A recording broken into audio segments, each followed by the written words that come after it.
Madayaw ug mabuhay kaninyong tanan atong mga kaigsunan Dabawenyo na nakatutok sa tuang pagpanaguban-uban.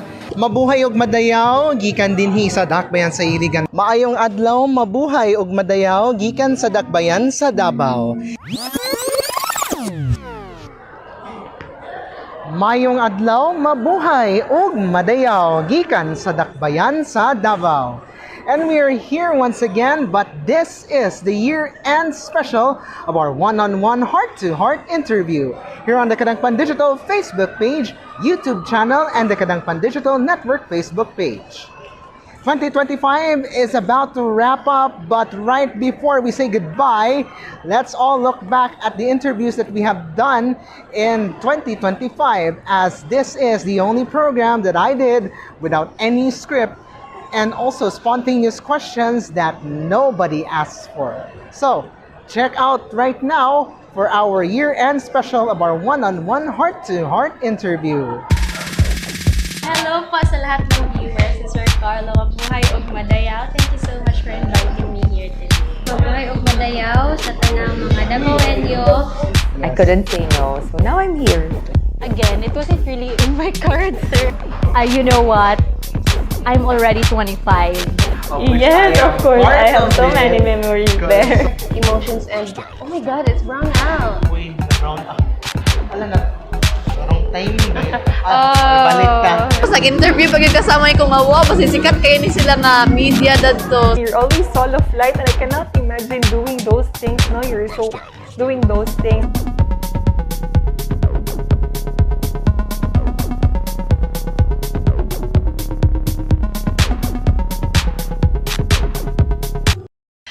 My dream talaga when I was a child is to become a teacher, nothing else. Okay. The moment my father gifted me a blackboard, that's the time that I realized my dream of becoming a teacher. And ever since, though, there are a lot of doors that had opened for me when I was in junior high school, senior high school, but still, teaching is something that really makes me happy, and teaching is a job that's fulfilling for me, and so that's something that I really wanted to pursue. That's why I got the degree of Bachelor of Secondary Education, major in English at the University of Southeastern Philippines, and from then, dun ko na talaga kinuha yung advocacy ko, the purpose, because I myself, whenever I see myself 5 years to 10 years from now, talagang teaching talaga ang something that I would really love to do 10 years from now. Okay. When did you start having your stint being a pageant candidate or an enthusiast, to be exact? For those people who don't know me yet, I consider myself as a neophyte in the pageant industry. The career or the field that I'm really into since I was in kinder up until college was really singing. I am joining vocal solo competitions compared to the other girls who are really fond of joining Mr. and Miss Intrams. I myself found comfort in joining vocal solo competitions up until, although I'm interested with the idea of joining pageants, but I don't have that confidence yet during that time. So I enclosed myself with nurturing my talent in singing. But when I was in second year college, I believe, yes, before pandemic, I joined Mr. and Miss SED. That's Mr. and Miss College of Education in USAP, and I won. And thankfully, I am surrounded with very supportive friends, and they are really into pageant than me. I have this one friend also na siya talaga yung nag-join ng pageants, and I am there supporting her all the way lang talaga. But when I tried once and I won, I think yun na talaga yung feeling na kine-crave mo, so you started to crave for more scene in the pageant industry. Childhood dream, quite a lot, but number one would be to become a TV host. Mm-hmm. I grew up very shy, actually, intimidating. I have that aura because I'm an only child, but my mom had to work abroad as an OFW my entire life up until I finished college. And then, yes, I've always wanted to become a famous TV host.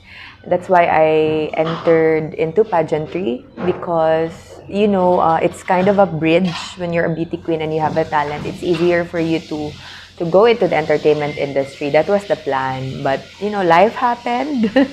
After college, I found myself in the sales industry just so I can finance myself living here. Kay taga Kidapawan man ko. So, I only went to Davao nung nag-college ako. And after college, I'm on my own already because my parents wanted me to pursue law. Although I wanted to become a lawyer as well, second to becoming a TV host. But yeah, I really wanted to do hosting. And actually, before becoming Diwa, I was already living kind of the dream. I'm hosting in different parts of Mindanao, but the pay is really low as compared to when you're working in the corporate industry. So during Diwa, I was too preoccupied with so many opportunities. The Crown gave me visibility to work with directors I looked up to. And of course, there's the Crown, so people would want to see you, and then bonus na lang that you have the talent and the passion to do hosting. So I think that's why I've reached the level where I am now because of one, visibility because of the Crown, and two, because I really have the passion to do hosting. So your second question as to my parents, I think they would be proud if I become a lawyer. Initially, the plan was to become a CPA lawyer. So I have a bachelor's degree in accounting, but I did not use that kasi after graduation, I pursued sales so I could finance myself while also having the freedom of time to explore my passions, which has always been public speaking, hosting. How do you suppose to live on your own, even though that life is struggling, that as you grow up, you had to realize that you need to work for your own? It's hard being self-sufficient, being independent, but I already had the training growing up because my mom had me at a very young age. We were not wealthy.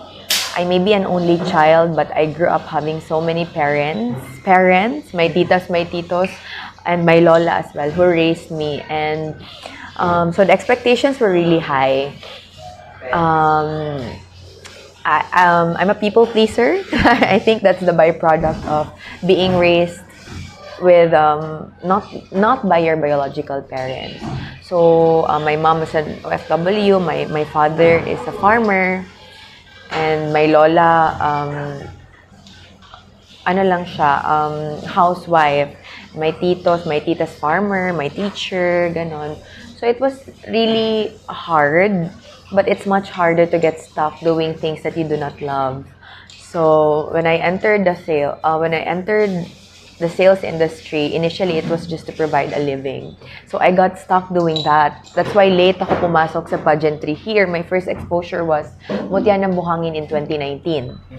So as you know, Barangay Buhangin, they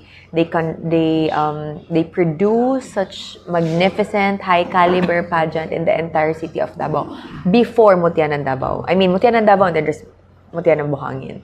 That's why most of Mutya ng Davao are actually Mutya ng Buhangin queens. Yeah. So that's how people knew me as a pageantera girl. But actually, the pageant was to supplement or augment the income that I was not getting in sales, because in sales, of course, unlimited income potential, but it's not stable. It's not every day you have money to provide for yourself, and I have to pay rent here, bills, everything, lahat from transpo, food. But it also taught me resilience and street smart, and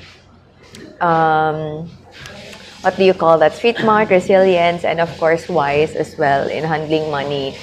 So up to this point, as we speak, the struggle has always been money because now I'm not only providing for myself, I'm also providing for my family. I'm also a breadwinner.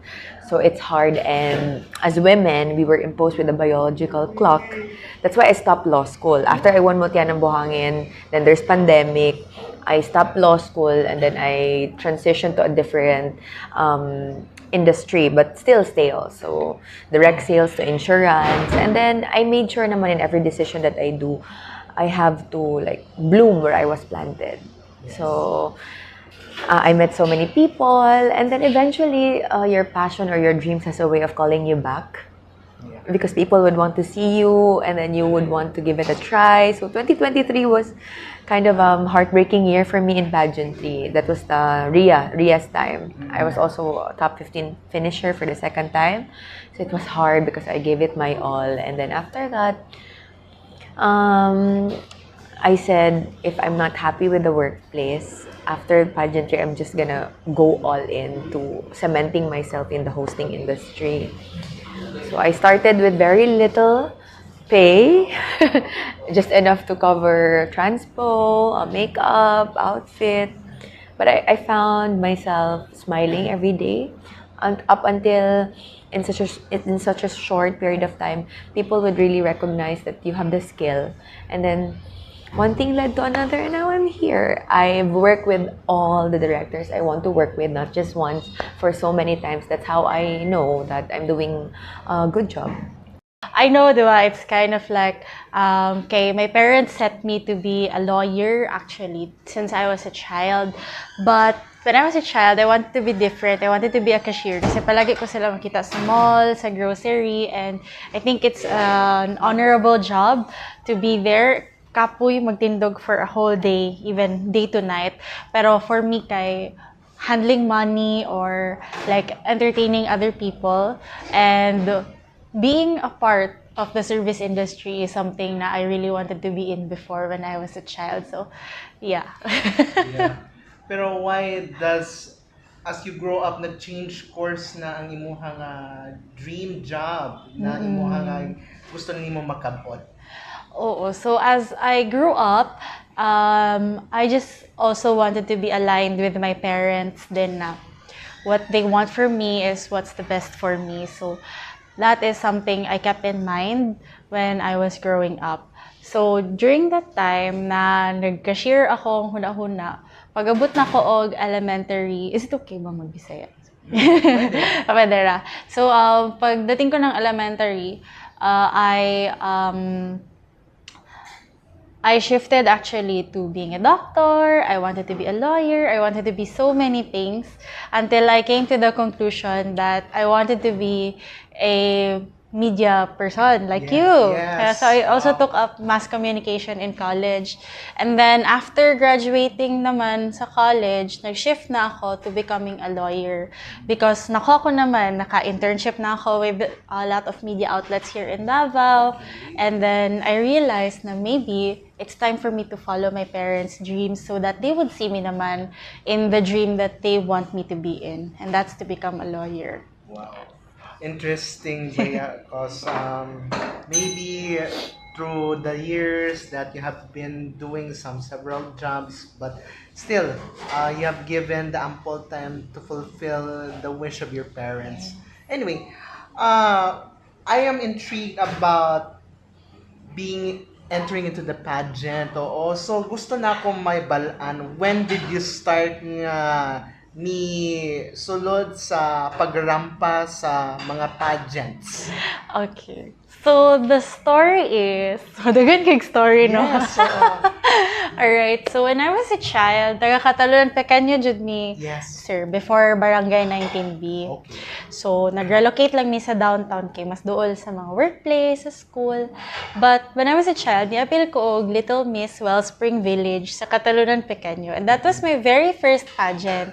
And then, after that, the next pageant I joined was in school now when I was in grade 3.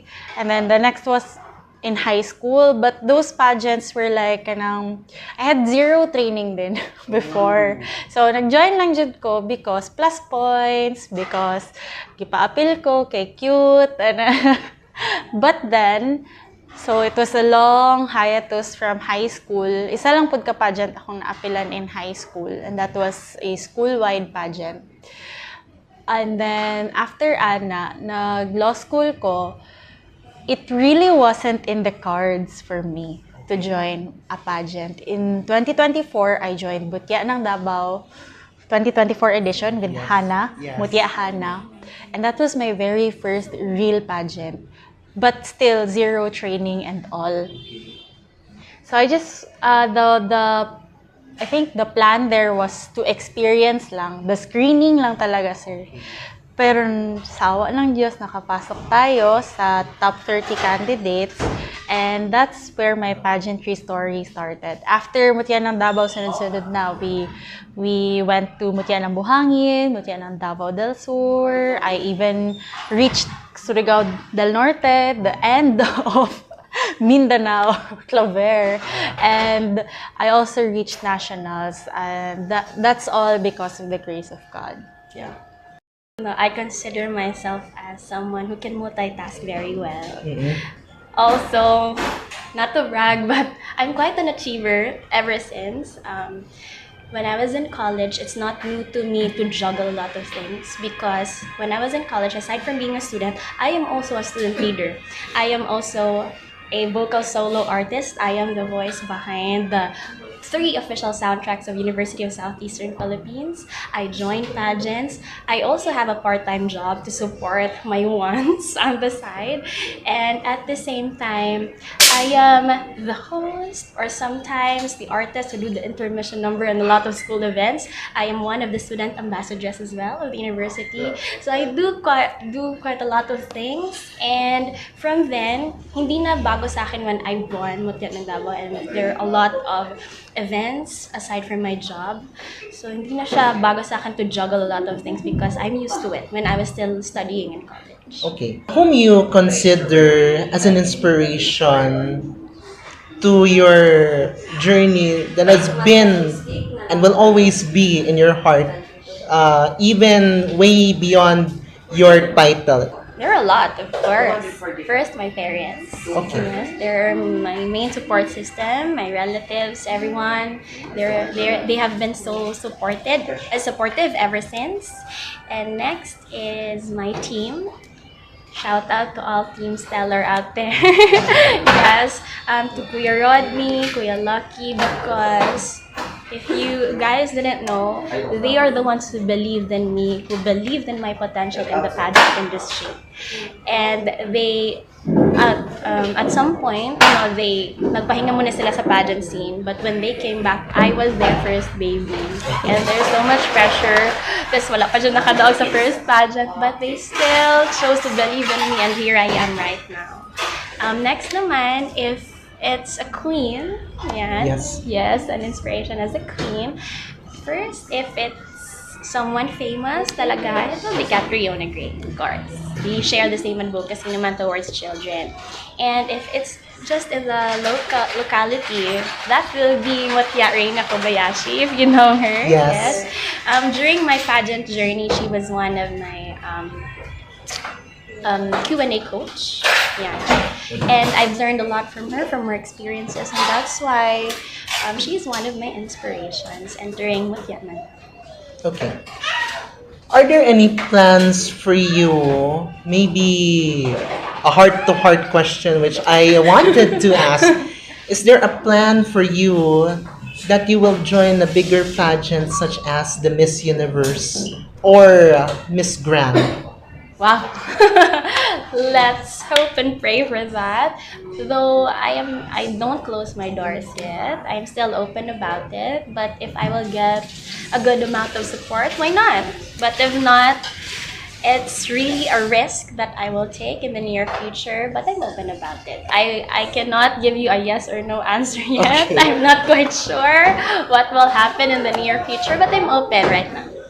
As the current, karon man gud sir, dili lang ko hiya sa Kadayawan 2024. So I mentioned na I was raised in a church community, and sa church community naman po na organization. So you mentioned about the Alliance Youth Philippines. So duha ang ako ang gunitan na position karon sir, the Alliance Youth Philippines National Secretary and the Alliance Youth Philippines Metro Davao District President. So within a year, we do, naman po ko yung mga officers, so as the current president sa Metro Davao District na Alliance Youth Organization, naami annual planning within the year na may mga activities.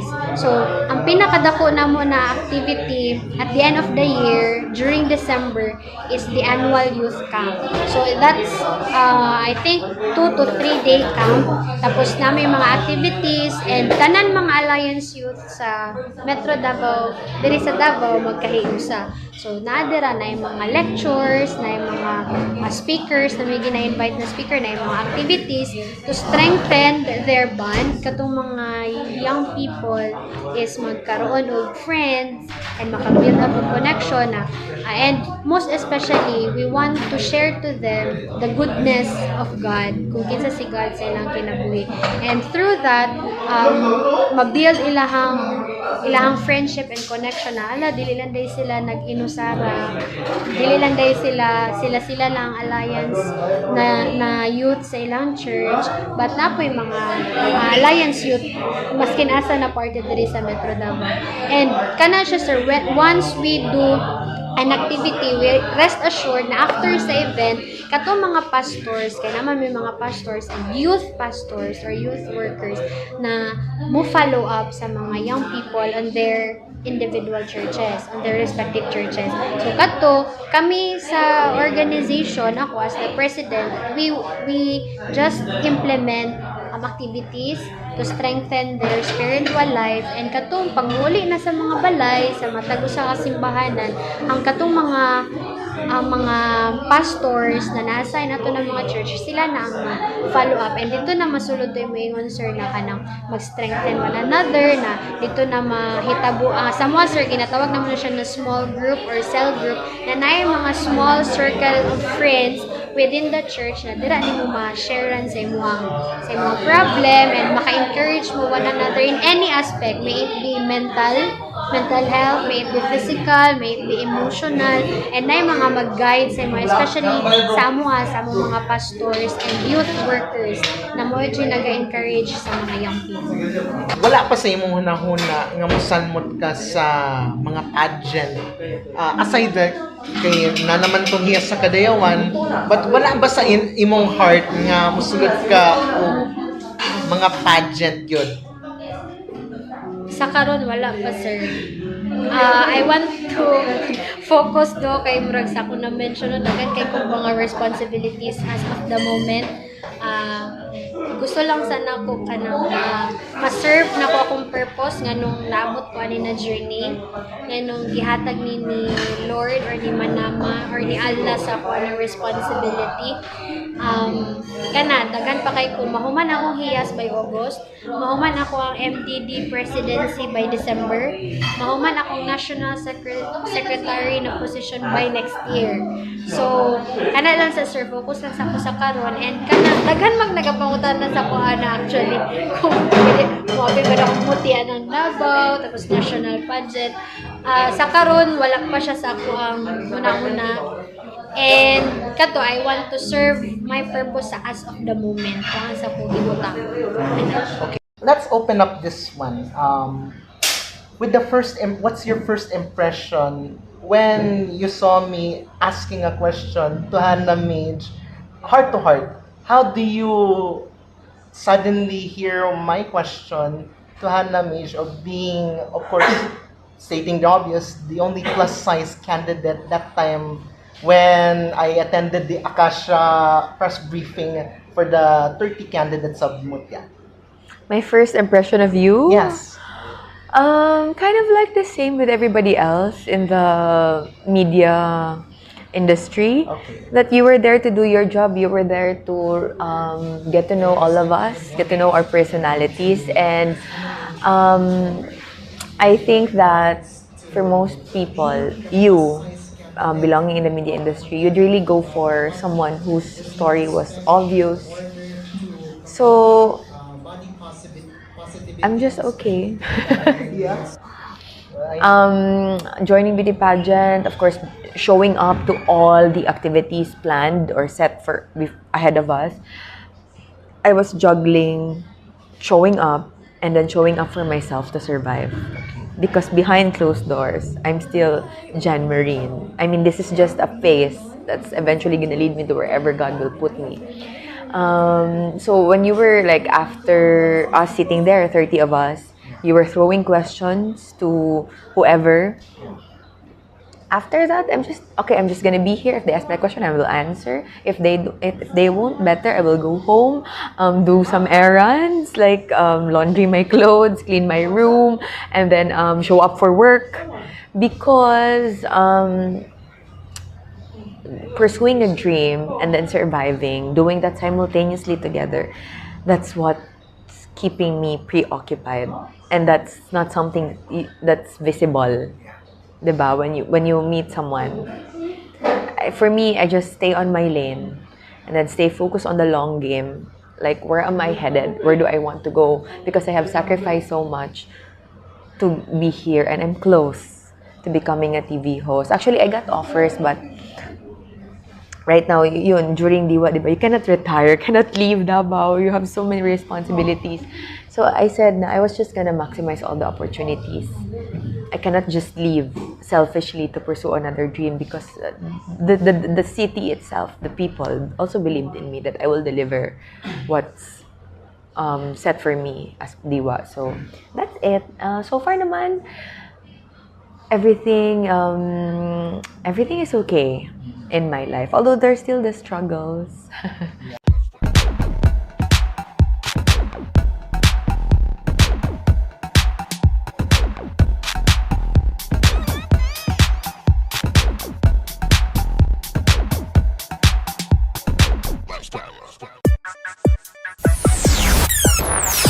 Mabuhay ug madayaw. This is Rebecca Gail Celis, your Mutya ng Davao 2025, and you're watching Kadangpan Live with Carlo Dolier.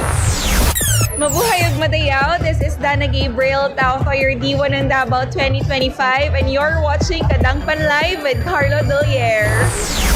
Mabuhay ug madayaw. This is Catriona Batu, your pag-asa ng Davao 2025, and you're watching Kadangpan Live with Carla Dolier.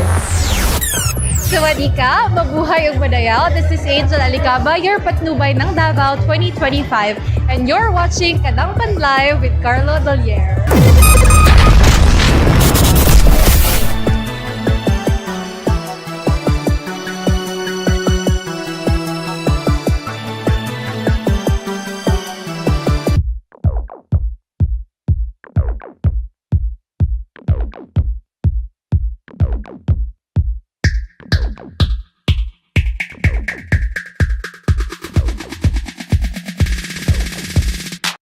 I think that one of the most memorable na imo nga na nasanmutan is of course the national competition for the Hiyas ng Pilipinas with Maria Isabel Pelayo. Because I always mention regards from Maria Isabel Pelayo. So, Ani, can you share to us what was the experience of joining one of the national competitions that you have represented in the province that is given, along with your fellow sister candidates for the entire Davao region, together with Samantha Mariel Enario and Carly Jane Chua? So the national pageant, Hiyas ng Pilipinas 2024, I was actually roommates with them, with Sam, Ate Carly, and Ria, the Davao people. So I represented Digo City, Davao del Sur. During that time, national pageants are a different animal talaga. They are bigger. Marami masyadong sponsors. We had a lot of sponsors visit from time to time. We woke up very early and slept very late. Compared to I can compare it to Mutya ng Davao. The pressure is the same. But national pageants kasi, you are not just dealing with 20 girls, 14 girls, 30 girls. You are dealing with around, I think we were 50 delegates or 55. So many girls, so many candidates, and so much potential in each one.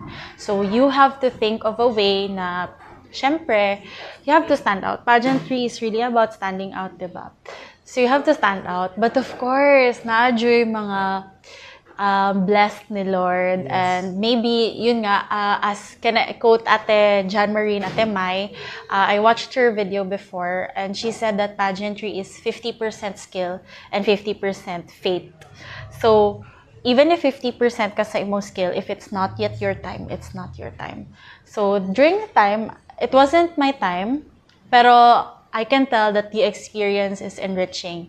Kasi we had touched like different lives. It was a different talaga na entity. Like, ang kahago nimo, dili pud siya ma-measure after like ang kalipay na mo abot, because you know na you have not just participated in a pageant that would make history, you have participated in a pageant where I made sisters not just from Davao City but all over the Philippines. Yeah. But out of all the candidates gyud sa Hiyas ng Pilipinas, outside of the, let's give Davao region an exception. Who's the very closest gyud sa tanan, no? Outside Davao region, so I've been really close na kina Ate Carly, but outside Davao region, I think na-close yun ako si Cebu and si Cavite. Si Trisha og si Rain. And of course, si Shania from Altamera. Shania Altamera. Si Laila Pratuma from Panabo. Carmen, rather. Amen. Also si Eleanor from North Cotabato.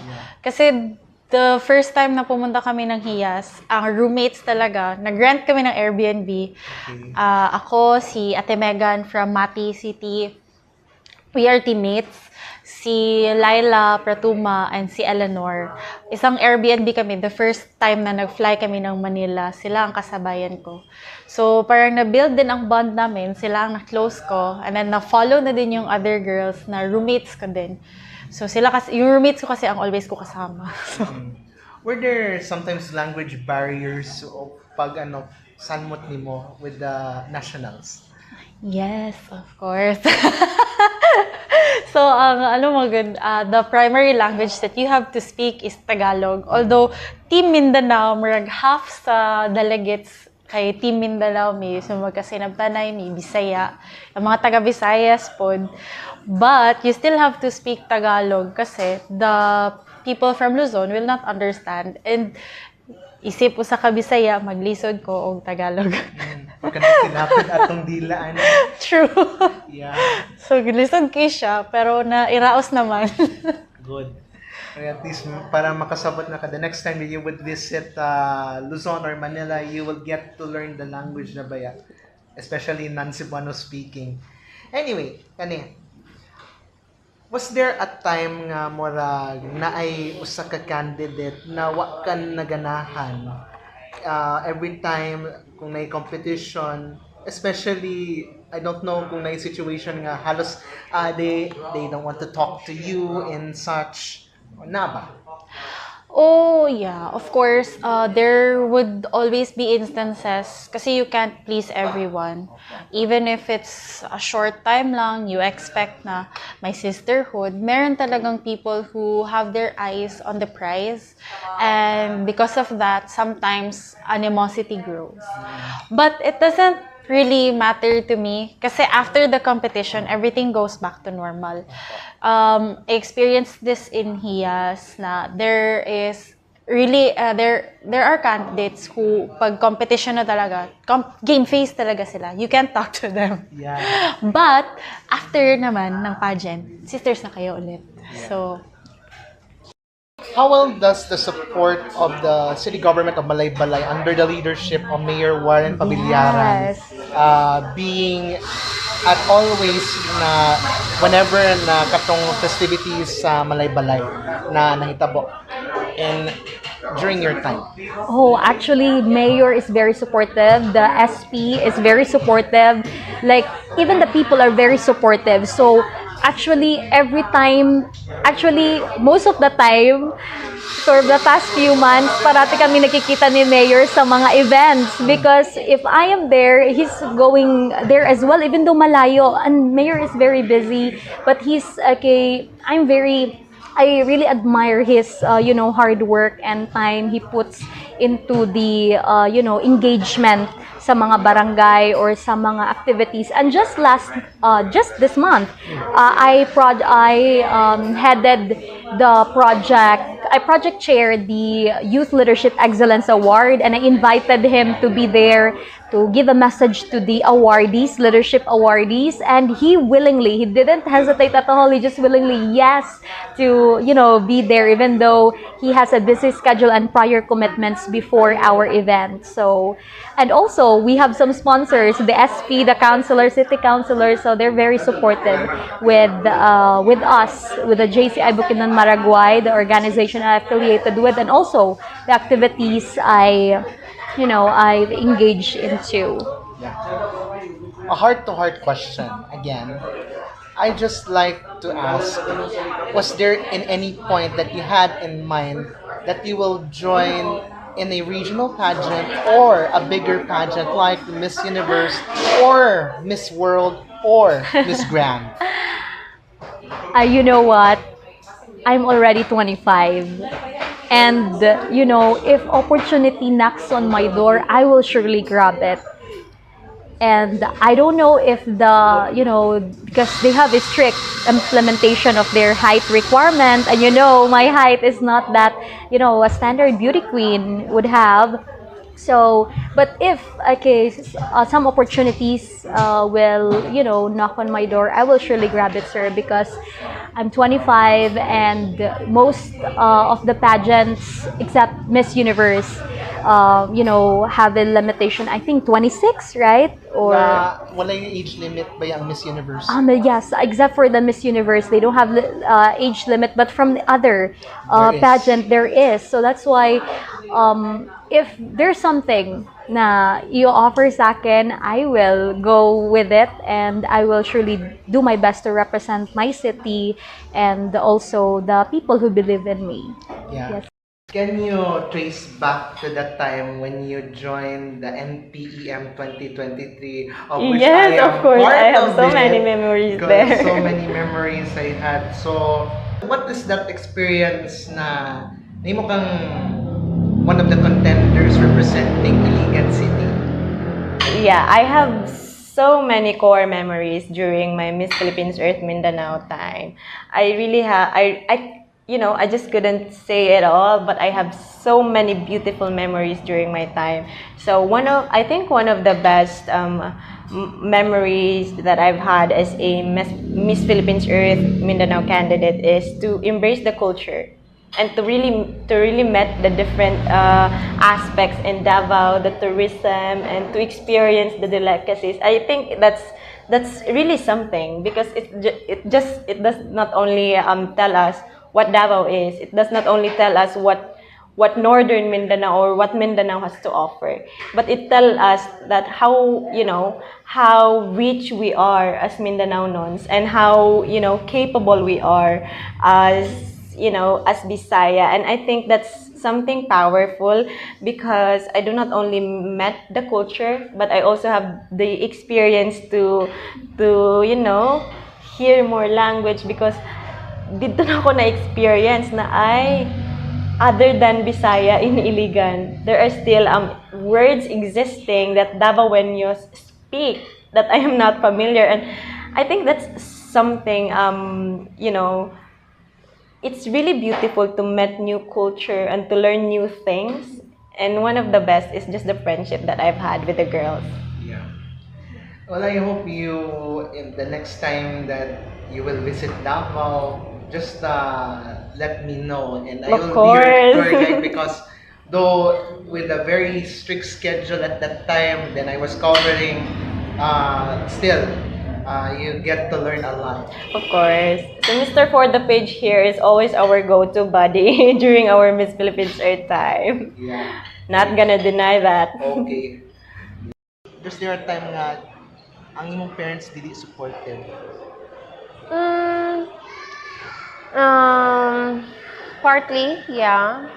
I understand because especially sa side sa kong father, they're more of a traditional man gyud. Oo. So mostly sa ilaha gyud. Even in my mother's side, no one had ever been into business industry or entrepreneurship because most of them are teachers, engineers, and those are professions nga ano jud gusto nila nga sundan pod nako. And I know deep in my heart nga I want something else. I know I'm capable of being an engineer, capable of being a teacher. But then as I grew up, I have realized that my heart goes for entrepreneurship. And I need to explain that to my parents nga ano like this and like that. And even though mingon sila nga pag ano na lang day, pag maestra na lang, pag engineer na lang, pag law na lang. That's what my father dreamed nga mag-lawyer ko. And then I tried nga sundon ako ilahang gusto. But then throughout the process bitaw sa ako ang pag-eskwela sa law, abas, anak ko, this is not fulfilling. I'm not happy. I'm not doing this. Even though ano, and then I asked my papa, anak ko saya pa, maguli ko dahil sa hingoog, taga-hingoog akong father abas. Separated sila sa akong mother. Anak ko saya pa, I will go home sa hingoog and then let's have a talk. But before ko ni Suryana, na siya, kung sama ni Suryana, anak ka, okay na imuhang buwan diha, apartment, okay na imuhang eskwela, na ano na ka. Anak ko saya, let's have a talk pa. And then, when I arrived at Hingoog, anak ko saya ha, I bought him food. Okay? I know for sure nga masuko man jud to siya gyud or somehow akong expectation sa iya kay maano siya ba ma-offend siya kay nakagasto pud ba siya tas wala na akong gisunod ang iyang gusto. So nagdala kong food daan abas. And then anak ko sa iya ha. Pa, I'm not happy. Ano jud ko na dito abas. I'm not happy nga magsuwela ko og law. And I know it's very hard sa imuha kay boastful kay na akong papa abas kanang even though bitaw wala pa ko na nag-start na gid sa law school, he's been telling his office mates nga my daughter, she's gonna be a lawyer. Mao na siya abas. He's happy to share nga sa mga ganap sa ako ang life. So nana ko sa iya dito ko pa, I'm not happy. And I think mas dili jud ka ma-happy kung mas magastuhan ka tas dili din ako mapasar ang law di ay. It's because wala akong heart dito sa pag-eskwela sa law pa. I did like 200% of my conviction power abas nga ma-convince gid ako si Papa nga let me have this time of my life where I could grow not because that's what you want for me but because that's what I feel doing because I'm happy doing it. Yeah. Na ba special someone sa imong life? Right now? Yes. Of course. So why? Ay! Kumusta naman ang imong kauyaban diha? Actually, it's complicated. Wala siya kanang specific label abas. Okay. Because when you say nga uyab, it's like for me it's a big commitment abas. It's similar to the next step for getting married na siya. Dili ko ga uyab abas nga basta-basta lang. Gusto ko abas nga kuha na jud kanang pang minyo na jud siya ba. So nakaano ko sa kong kagalingon nga throughout my past relationship, it's always long relationship, 6 years. The next one was 4 years.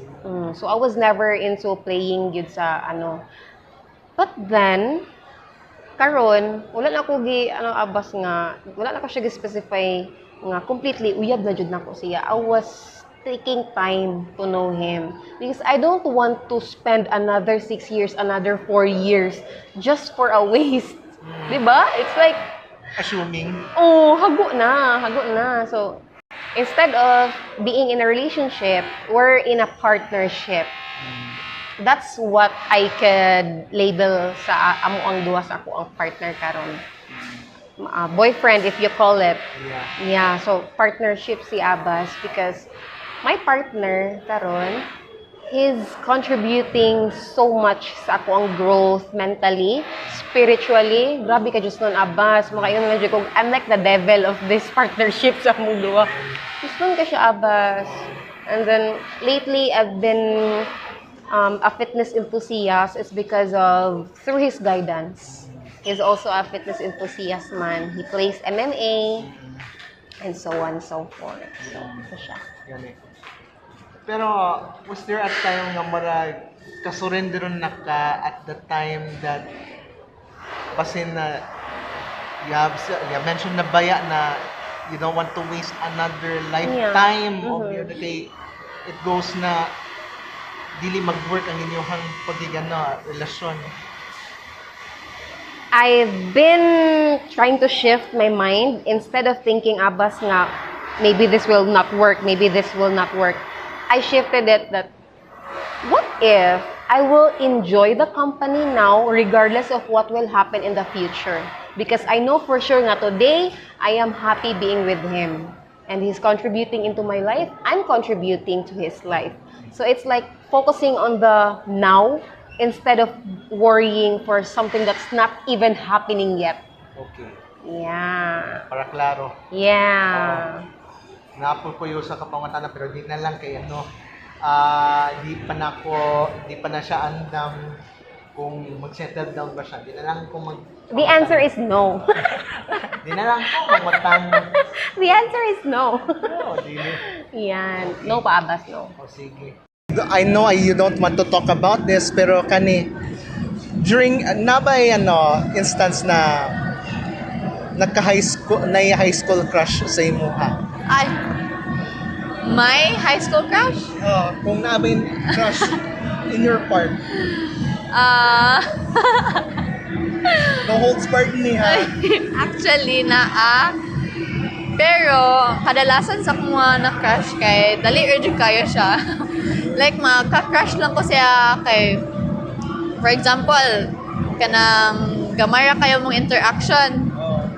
Tapos ako, dali ra jud kayo ko maibog. Pero not really fall in love. Like, nagka-crush lang jud ko sa tao. Like, gina-idolize lang jud ako siya. Like, first ato kay ako ang first crush ato sa grade 12 ko last year kay sports player siya. So, dato ko naka-crush siya kay ay maayo siya mo sports. And then next na po ko naibog lain kay maayo siya og math. So, yung kulahala, nindot ni siya nga tao kay maayo siya og math. So, murag maka-crush ko sa mga tao nga they're good at something. Pero never pa ko naka-crush nga murag na-fall na jud kayo ko. Yes. When the time comes na basta mo salmot na pud kag pageant or so or siguro nabay plano after your ACADS sa college. Okay, actually, karon lang naman and last month, kaya na nag-offer sa ako nga mag-join ta og Miss Lanao del Norte, na Miss Teen Iligan, Miss Kapatagan. Tapos, ako adjong gibuhat kay wala jud na ako gidawat. Kay murag na trauma ko atong pagka wala na ako na honor tungod sa MPH Iligan. So ana ko nga mag-take a break sa ako. Tapos nanapod mi kanang agreement with my lola and lolo and also my tita nga after college na lang ko mag-ano kay murag for me mas gina-prioritize na ko akong dream to be a doctor, to be in the medical field. So murag second priority sana ko ang dream na ko to be a beauty queen. So unahon sana ko akong college and then after college maybe if may mga offers sa mga pageant mo go jud ko. Okay. Murag pagahulaton lang ta ka pag moabot na ka sa 23 or 24 years old. So next na po nato na interview kay pag after college na po na ako. Lagi. Yeah, I know. It's quite difficult baya pero laban lang kay kabalo ko makaya ra nimo na.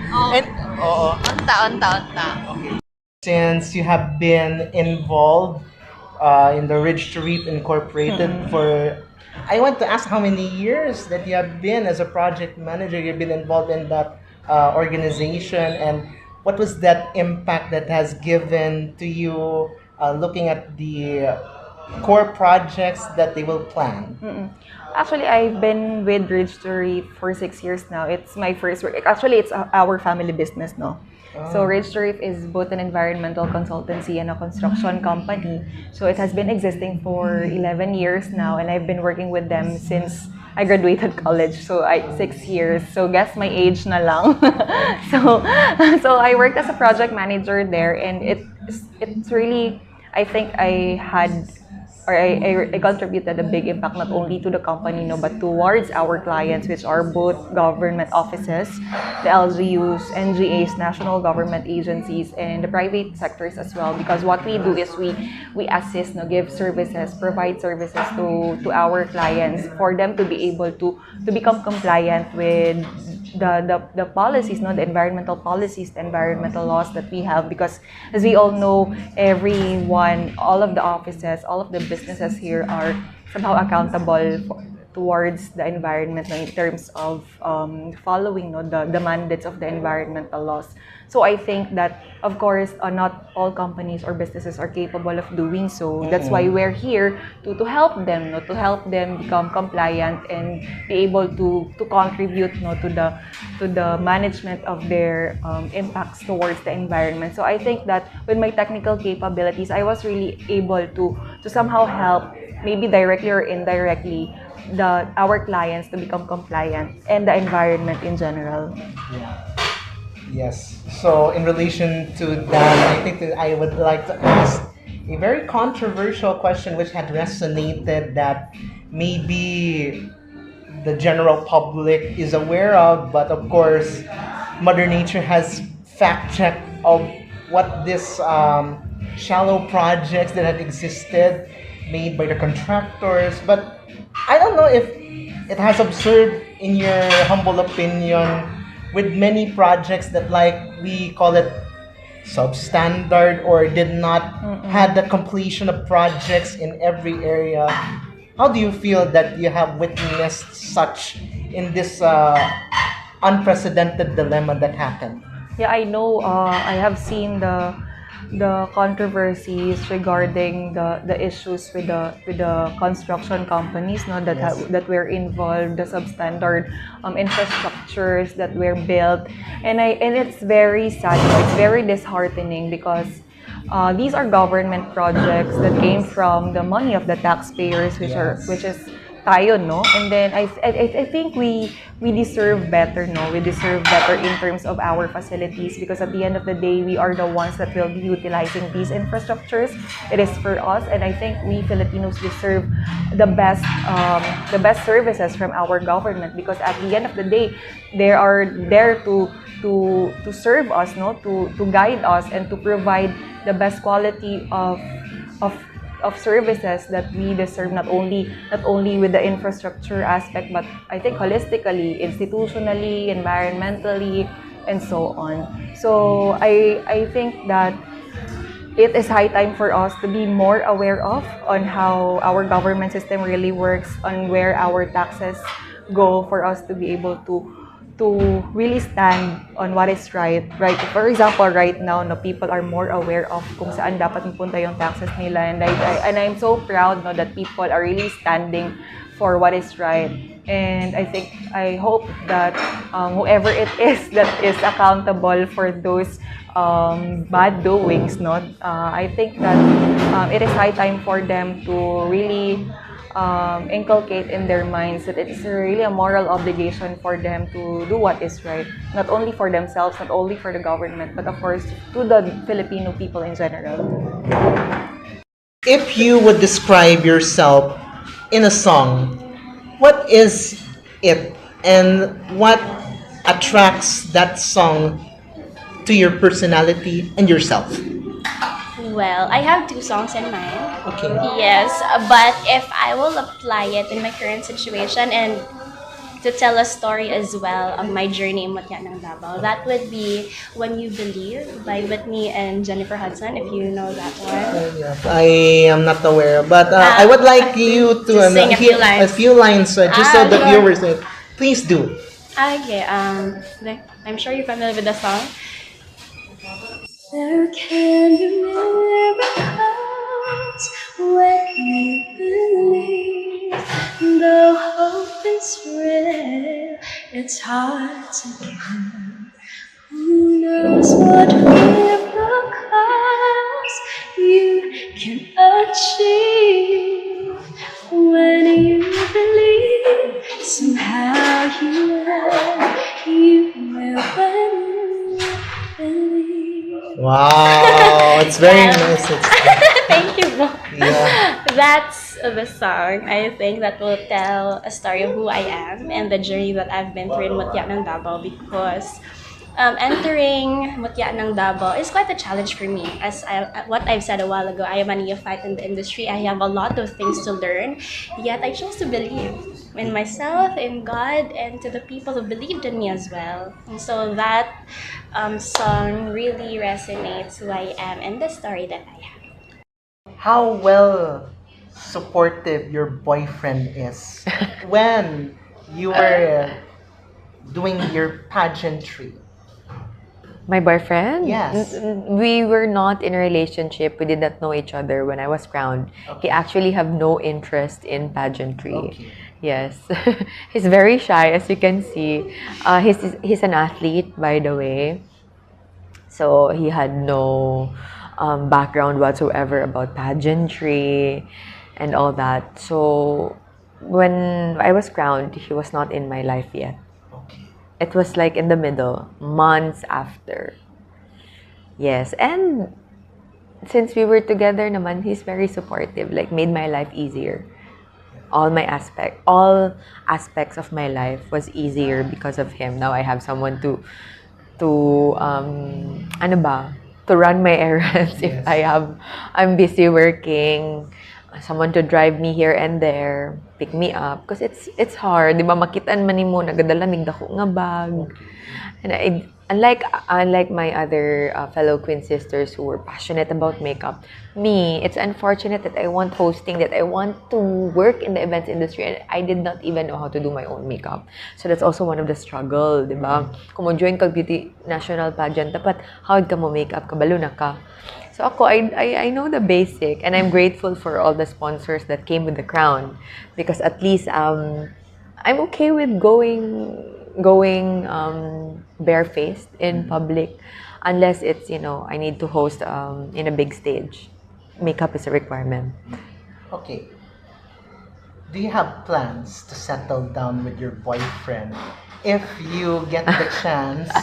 I know your boyfriend is watching and he wants to hear from you. Otherwise, I don't know if he would be happy with your answer, if you would get married soonest.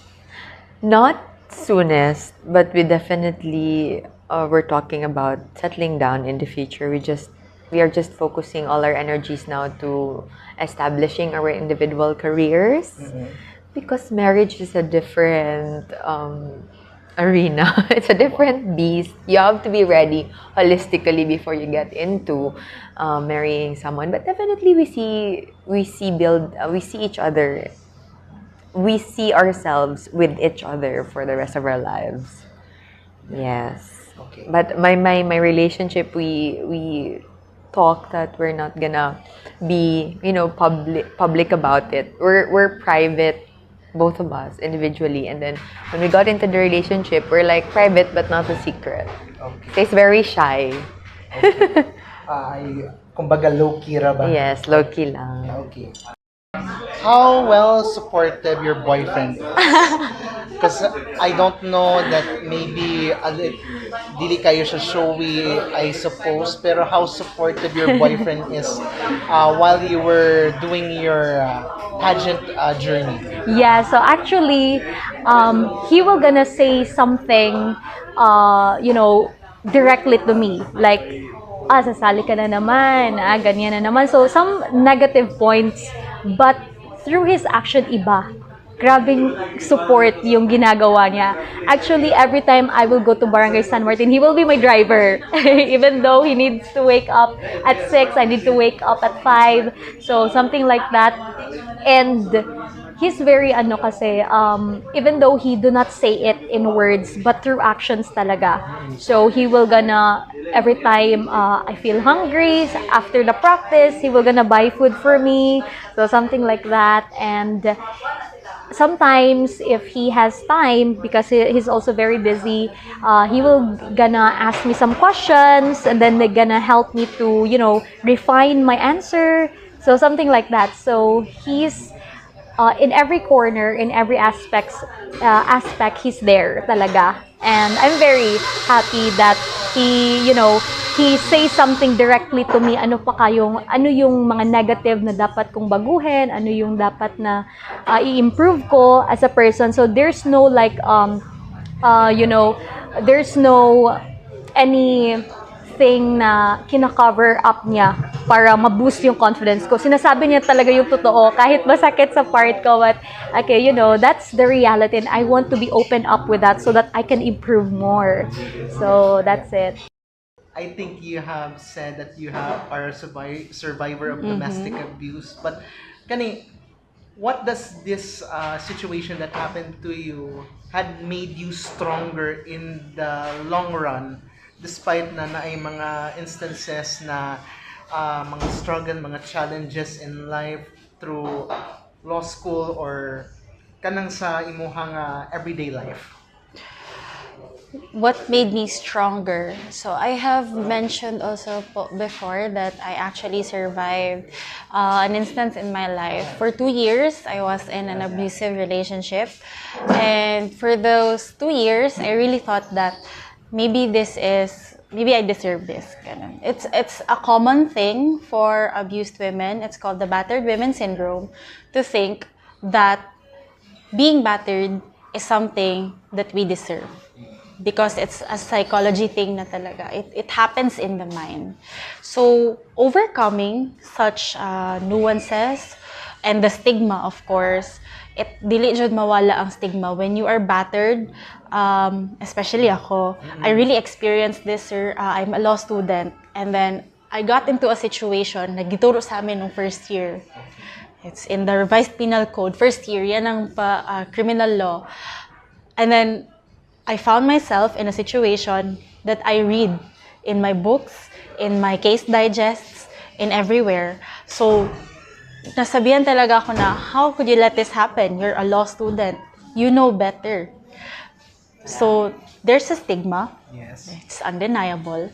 So, overcoming that makes you stronger. But of course, I didn't do it alone. I really needed the help of my family, my friends, to overcome that situation. I also made efforts to go through counseling to understand that what happened to me is not a common thing. It's not something that happens to everyone every day. It's something unusual, and it's something that I should stand up for. And that's how I came up with the idea of joining, again, the Mutya. It's actually my advocacy before, but before kasi wala pa siyang background. It was more on fighting for the rights of everyone, including LGBTs. I grounded it sa case nung transgender who was killed due to VAUSI. But this year, I grounded it also sa sarili ko. So I'm not just fighting for my own rights. I'm now fighting for every woman, every person who identifies as a woman, and everyone who has been battered and abused. So, you know what? Here in Bukidnon, we have 7 tribes, right? So they're Bukidnon, Higaonon, Manobo, Matigsalog, Tigwahanon, Talaan, Digan, Umayamnon. And these tribes have sacred culture, traditions that has been, that they have been doing for few years now. And as for me, I have the experience of using the local or their own attire, tribal attire. And what the organizer should do is to consult first. Consult in the IPMR. We have the city IPMR, or the bae of a tribe that you are the bae or their what we call this? Datu. Yes, the bae and the datu who are willing to help and assist them. So that's the very important thing, or the most important step the organizers must do. Consult it, reassess it, and also confirm it to these people, because here in Bukidnon, That's why it's a special, culture, because it's authentic. It is done with sacredness, with rituals that, that is very respectful to the magbabaya. And we cannot just condone this kind of act of, making it sexy, making it very, what we call this, pageant type kind of costumes, because of, the culture is nice, the culture is popular already. So we need to really, assess everything as organizers and be careful in every step, especially if it related to the culture or the tribe that is, that has a traditions for before this kind of pageants was, done. So it's very important to have a sense of respect in the culture and traditions of the tribes. You're not aware of the things that's going to happen with your victim or the person you're trying to damage. Even though I did not take home the crown, but for me, a win is something cannot be taken away from you, cannot be passed. Compared sa crown, you need to pass it over time. So it's never okay to make fun of their way of communicating to others. Kay murag kita ra nagastorya sa each other. And if you make fun of them, kay murag ra pud ka gakatawa the way ta nga mo storya. Favorite quote from an author of a book or an inspirational speaker? Okay, so I think Generals had brought me right before I arrived. Yes, it's pineapple jam, all the way from Bukidnon, I think. One word! Ikaw na pag-ayon, Rixie. Mas mahadlok ko kailangan ka diri.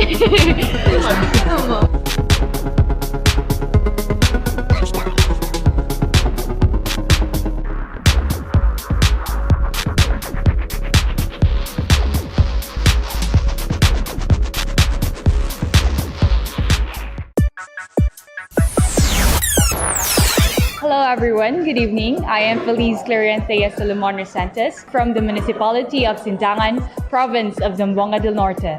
And I want to thank you all for watching Kadangpan Live with Carlo Dolier.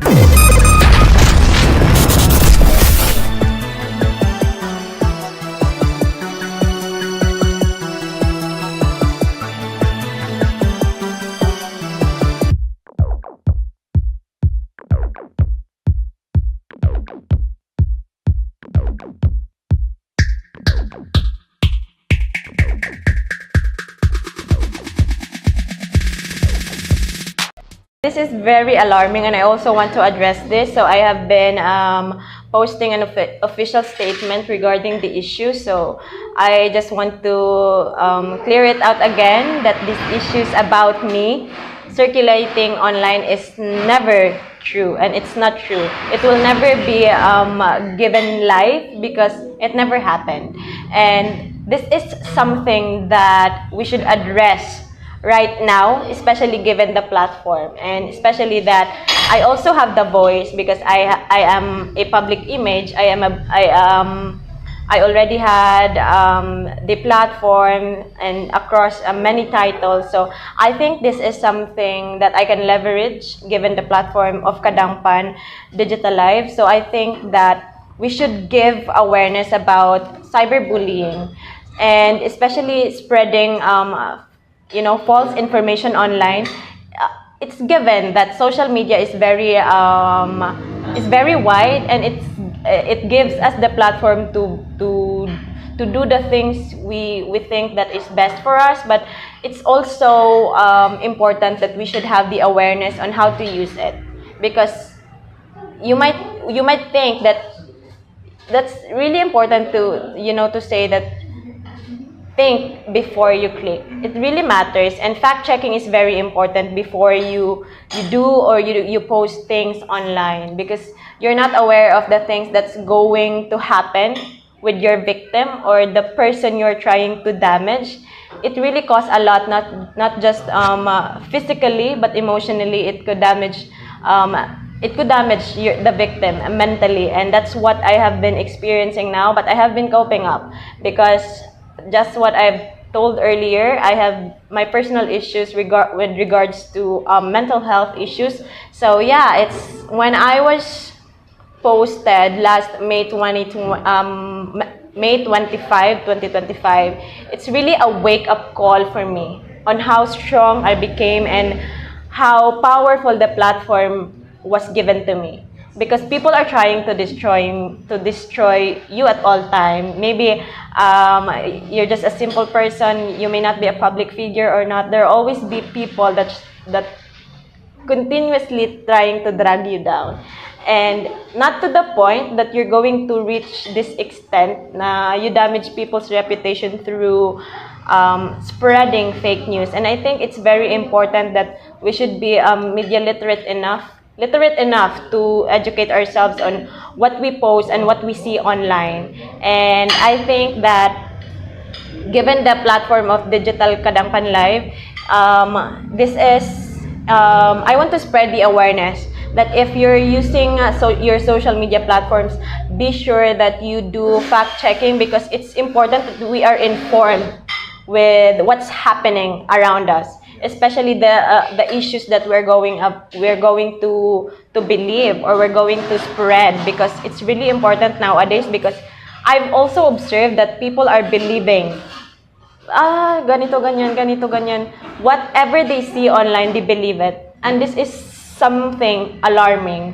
It's something that we should talk about. So I think we should stop spreading these false accusations online and just be informed, be literate enough to believe what you have to believe. Fact checking is very important, and what I can say about this is cyberbullying is not just a joke.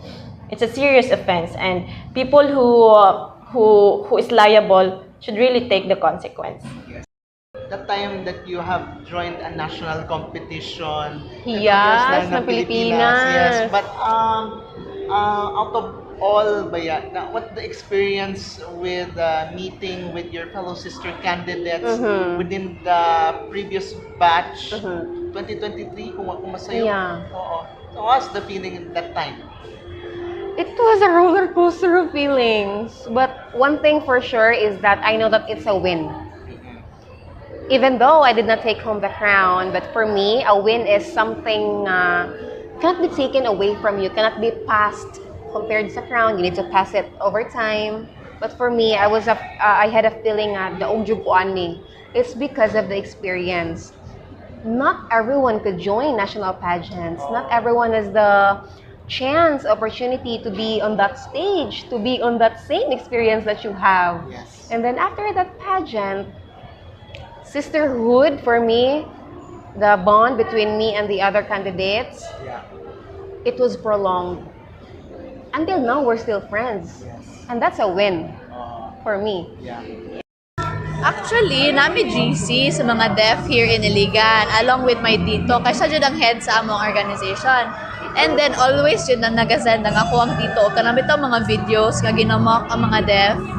Dagan kayo ana sa Facebook nga kung deaf sila, kay pakantahon sila, like, nagkanga na sila, kay dili ba sila kadungog. Nay, uban deaf nga, dili kadungog, tapos murag gibinuangan, bitaw nila nga, to stand up on stage, tapos to let them sing, para lang for the sake of entertainment.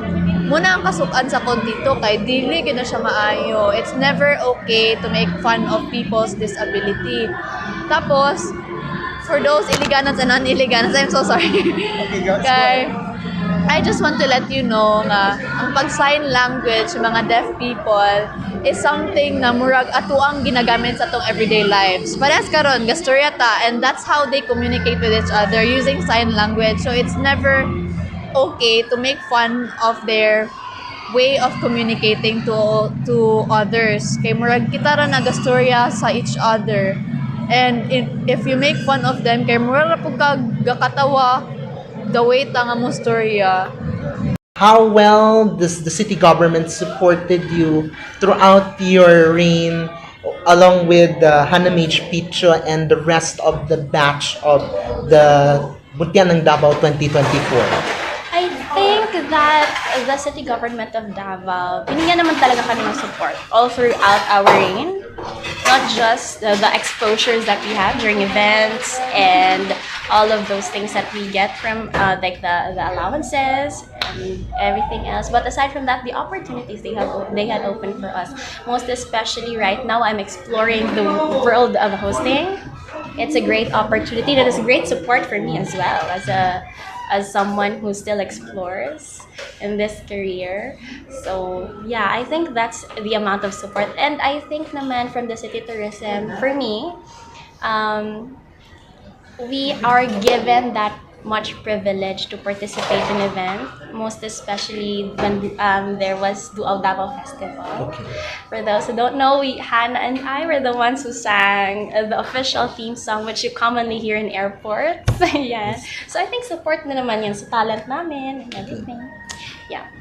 Usay usa ka butang na na-instill sa imong heart and mind nga dili nimo mabuhi kung wala kini, ug how do you able to take the risk within the journey that you had even beyond or way before pa the hiyas sa kadayawan? Siguro being a woman of character. Na gikan pa jud ko bata sir, na mention naman ako gay ng a woman with purpose, no. Another thing, kana man jud ako a woman with purpose and a woman of character. Another thing mong good is when I was raised in a Christian family, in a church community, and nabutan jud sa kong una-una na do not do unto others what you don't want others do unto you. So it's the golden rule, diba? So kung murag nitubo ko sa ingon na thought na in everything that you do, you should put your heart into it. And kung masin asa man ka maabot, sa taas ba kayo mo maabot, you should always remember to put your feet always on the ground. Na kanang naay character ba,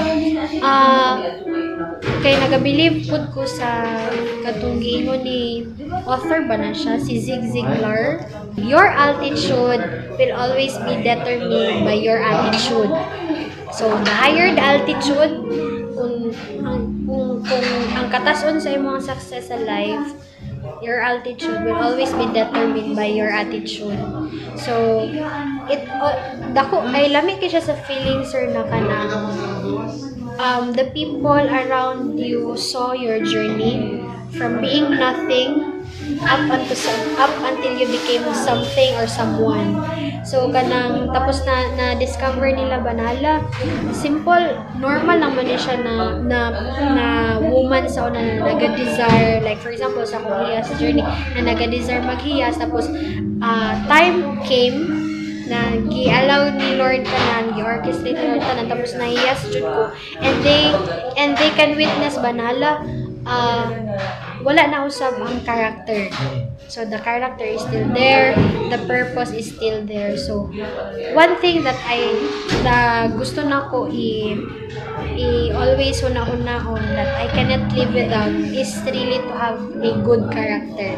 Okay, mamatay man kita honestly, mamatay man kita tanan, sir, no. Malimtan pag mamatay ta, malimtan sa mga tao ang imong achievements, malimtan sa mga tao ang imong naabot, mga titles and positions nimo sa life. But one thing that will really remain in their hearts is your impact, your influence nila, and your good character. Kapanit ka, sir, pag may mamatay, man sila na, ay, wala man, di man ta makadulog na, uy, kuan ba yun siya, no, kanang, taas ba yun siya naabot, more on, ang ginaingon ba sa mga tao kay, butan jud kini siya na tao, mapinanggaon, and ang hilakan sa mga tao is dili ang imong achievement.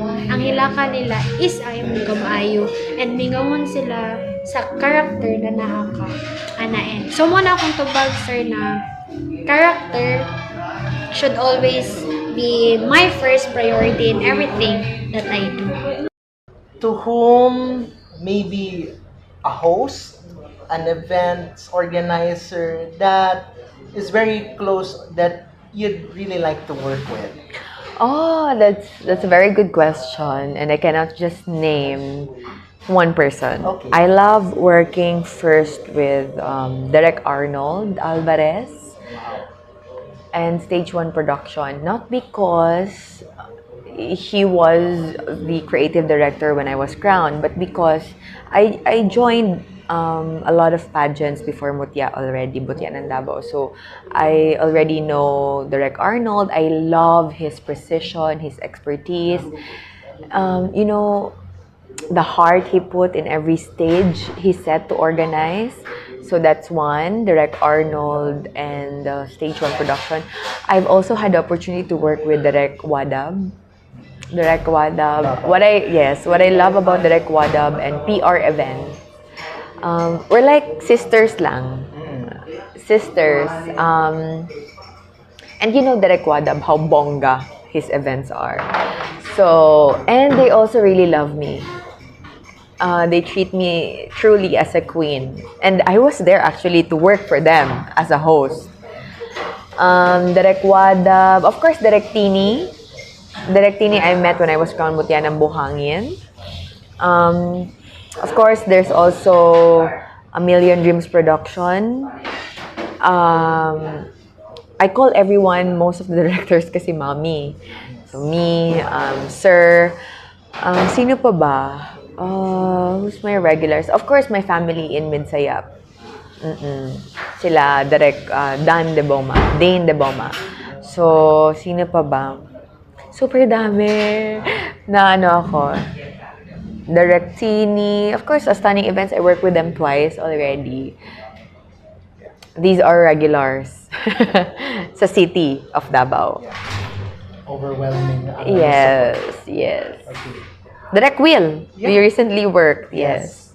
Formerly from ABS. Yes. He's a very intelligent man. I know. Yes. Very young, full of potential. What I like about working with different organizers is that I really get to learn so much. All of them have something unique to offer. All of them is requiring something from me na different flavor of Jan Marine. Sometimes serious, sometimes smart, sometimes variety kind of Jan Marine. You have to be relatable to the crowd. Sometimes I love appearing differently depending on what's the event I'm hosting for. So each event is like a school, a lesson for me. Jenny Rose had brought me right before I arrived. Yes, it's pineapple jam, all the way from Bukidnon, I think. But I should try it the time I would get home. Then, what's this, toasted bread? Yes, toasted bread from Paula's Delights. It's very unique. Yes. Already have toasted There is sustainable products from Paula's. Yes, and what's this? Adlay. Have you ever eaten adlay before? Quite. Well, pops, yes, but hadn't for quite a long time. I couldn't remember when was the last time I ate such. Anyway, I would try this by the time I get home. Yeah.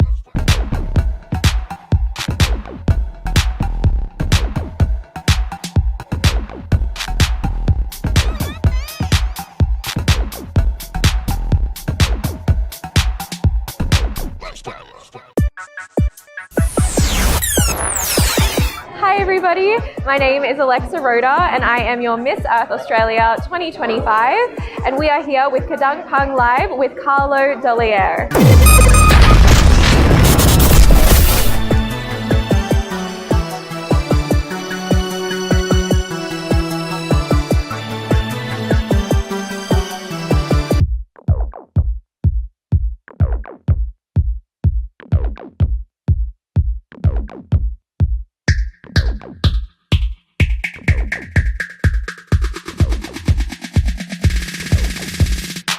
How was the feeling that you have met someone who is not from Iligan?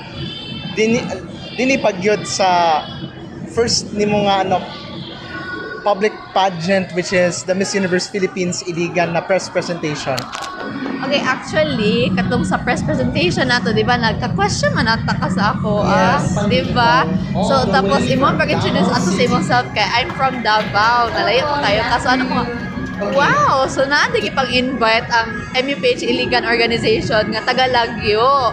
Pero, na-realize na ko nga, ala, ikaw ready ay ito ang taga Lagyo kay most of them kay taga Iligan jud. So ano ko nga, wow, grabe na jud kayo ng MUPH Iligan nga pageant kay murag prestigious education kay naka-invite pa sila og taga Lagyo. Kaya ako ang panglanta man sa Davao kay very big kayo nga city, di ba? Tapos very populated kayo. So, ako panguna-una kaya grabe. Mga dagko kayo ni sila nga mga tao.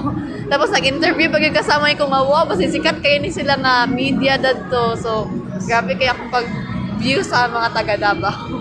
During that time, katong MEPH Iligan, ipasabot lang na katong time nga nakamit ka gano extrovert nga sister candidate nimo, which is si Liza May. How you feel that you have met such na a jolly fellow na during that time until nga sometime nga ni withdraw due to some money constraints, time constraints, kay nag-eskwela pa to. What's the feeling? So actually, daghan kayo may og sponsors visit ato na time and daghan po siya og na-miss out kay lagi layo kayo siya taga Zambo Sur. And then grabe ang transportation, taas po kayo og time, mga mudagan na siya og 8 to 9 hours. So daghan siya na-miss out and ako ang na-feel ato nga magsakay mi og van kay hilom na jud kayo among van. Ang first ra gid nga mo storya og mo chika sa mo kay sa TSL or sa Atikian kay extroverted po kayo sila nga pagkatao. And daghan na po sila pageants ka naapilan. Maong sila ang murag mo open up sa amua kay murag bago-baguhan pa mi. And then here comes Ate Liza. Pag-abot niya sa isa na mo katong press presentation na mo. Dadto na ko nga, wow, naapa jud ay mas mulabaw ka Ate Esa sa pagchika kay grabe kayo ka jolly ni Ate Liza. Like first time pa to na mo na magkita after sa like auditions na mo sa screening. Pagkakita niya na, oh my gosh, ha, daghan na din kay siyang chika, murag ma-feel na ako nga, dugay na kayong mga mag-amiga, murag murag childhood friends nga nagkita dayon mo for a long time. Murag inana akong feeling sa iya ha.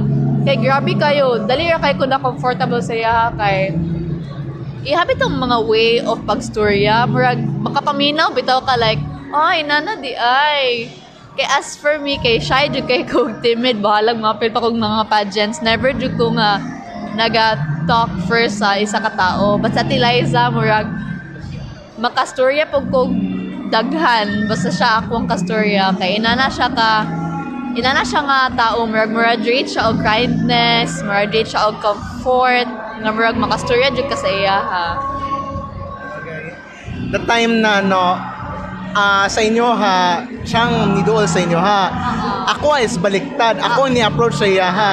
Pagka naog sa akong mask, kaila dayon sa ako Wow. Kay familiar man siya sa apelidong akong ginadala gyud. And actually, we have a lot of relatives from Sindangan, Zamboanga del Norte. Oo, Dili del Sur ha. Zamboanga del Norte. Might ask about your hairstyle right now. Yeah.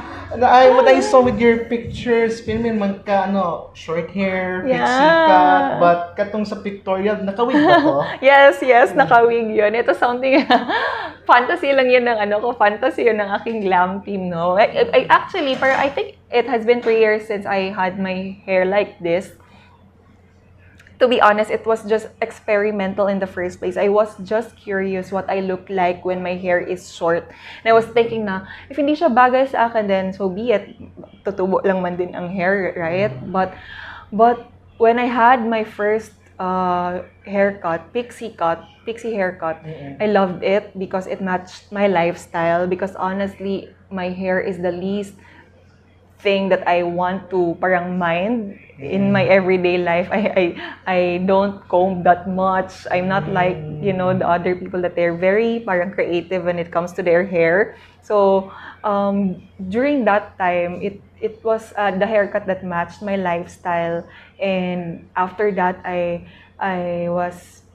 have decided to maintain it. But now, I don't know, after the shoot, after my birthday shoot, when I had my hair long, when I wore the wig, I was thinking na maybe I should try just for a short while, what I look like again when my hair is not like this short, like parang siguro pahabain ko lang siya ng hanggang dito, and then I will decide if I'll continue it or not, and then if not, and then I will have my hair back to pixie cut. But at least now I know what I look like when my hair is both long and short. They might ask me, why you ask that question? They don't mind her hairstyle, but they might mistake you as a man. Yeah, I know. There are a lot of people, whenever I go to the malls, the guards will greet me, "Good morning, sir." Even though I'm wearing a big hoop earring, but something like I'm wearing a big hoop earring or a diamond earring, but they still call me sir. But it's okay, no. I mean, You're not offended. No. I'm not really, because honestly, parang ano naman siya, it's an honest mistake for them for sure, no? Kasi yeah, my hair is short, and commonly boys have their hair short, no, compared to like girls.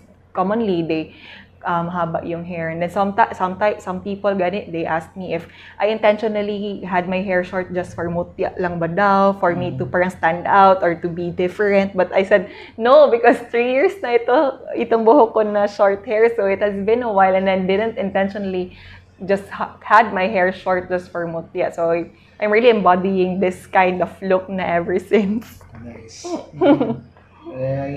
I hope tipid man po sa shampoo. Exactly. And I don't have it's not obvious when I take if naligo ba ako or hindi. Because my hair is, hindi siya obvious na mag-oily or something. Pero just secret lang yun, guys. I won't tell you if naligo ako or not. And you won't know. Okay. Depende yan sa taste or sa smell. Yeah, I know. As everyone would say that nothing compares to whom do you describe either things or some personalities in one word. So that's why we let to have that challenge for our guests, as they would describe somebody in one word. Check that out. Okay, Are one you word. ready? All right, let's go. Okay, so let's go on first with some things. The most hated food that you ate. Gulay. Ooh, same. Okra. Same. But I'm eating it now because it's healthy. Same. I usually don't eat veggies at all.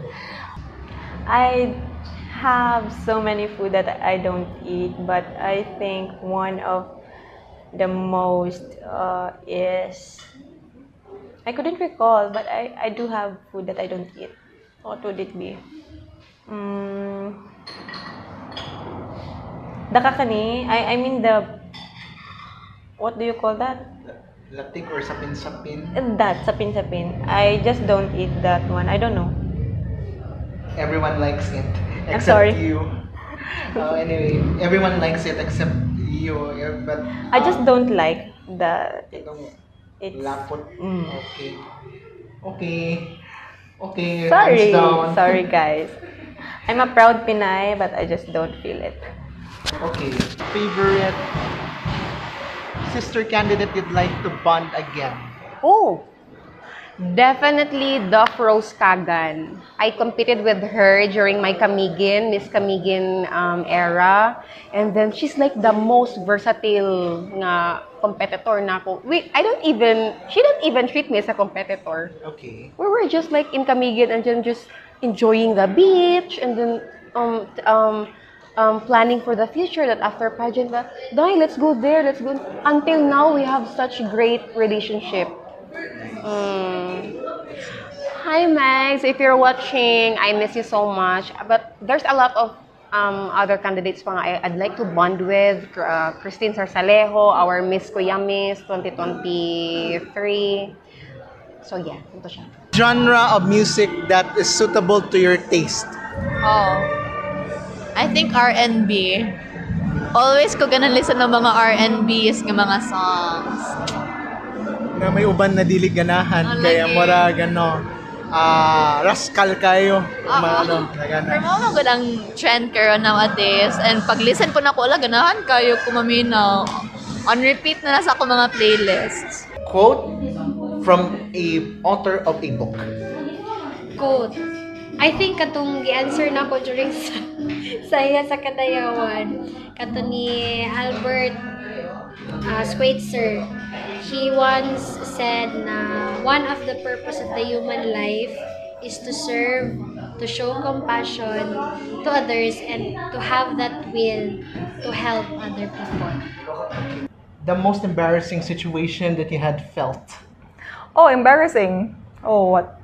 First thing that came into my mind was when I rode, parang namali ako ng sakay ng sasakyan. Have you experienced that? Like parang, supposedly ito yung car nyo, tapos dito ka sa, ito na car ang na-open mo, nung sinundo ka ng someone. So, and then when you open the door, different yung driver ng sasakyan, something like that. So it was one of the embarrassing moments for me.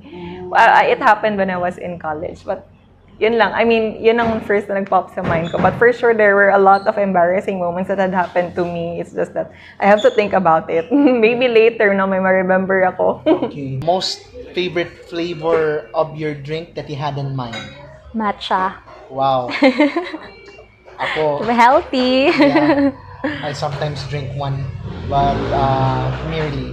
Most favorite flavor of your drink? Most favorite flavor, Spanish latte. Grabe. Sabay pagdapit-dapit. Spanish latte dyan. Sorry. Are you ready? Okay, I hope I know them. Okay. Miss Philippines Earth 2023, Iliana Marie Aduana of Siniloan, Laguna.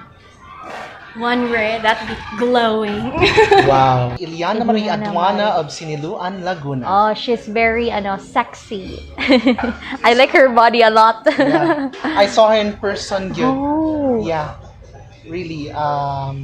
Once in Davao City. Davao, okay. Yeah, during the Grand Coronation Night of MPM Mindanao Oh, 2023. oh yes, she's one of the judges at that time. Yeah.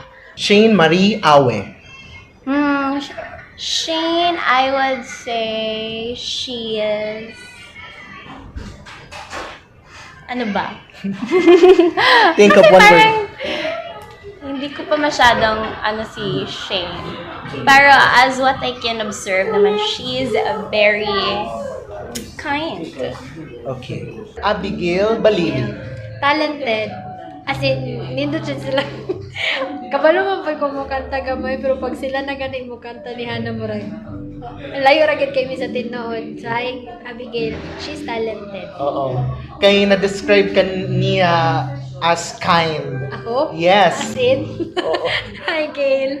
Iramel Inutan Alfeche. Ay, she is genuine. 100%. Authentic. Yun na lang. Authentic. Okay. Iramel Alfeche. Oh, representing Matanao, Davao del Sur. But originally, she's from Davao City. Yes, I think she's empowered. Empowered woman. Yeah, so from her career and also the advocacy that she has. So I think she's an empowered woman of the earth. I never pa kami nag-encounter honestly, but nakikita ko siya online because friends of friends. And then I just hope na one word to this beautiful, no? For sure she has won Miss Earth not only because she's beautiful outside, but inside for sure she has the heart to serve and be of service towards the environment. That's why she won the side competition. I just hope that I'll be able to meet her in the future. Yeah. Iramel Alfeche. Very funny.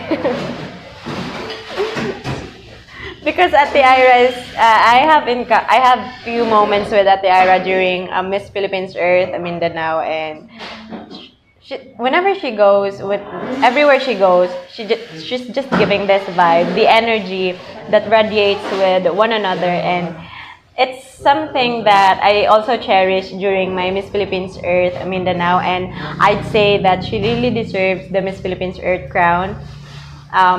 Back in 2024, because she's not just genuine, but she's really not hard to get into.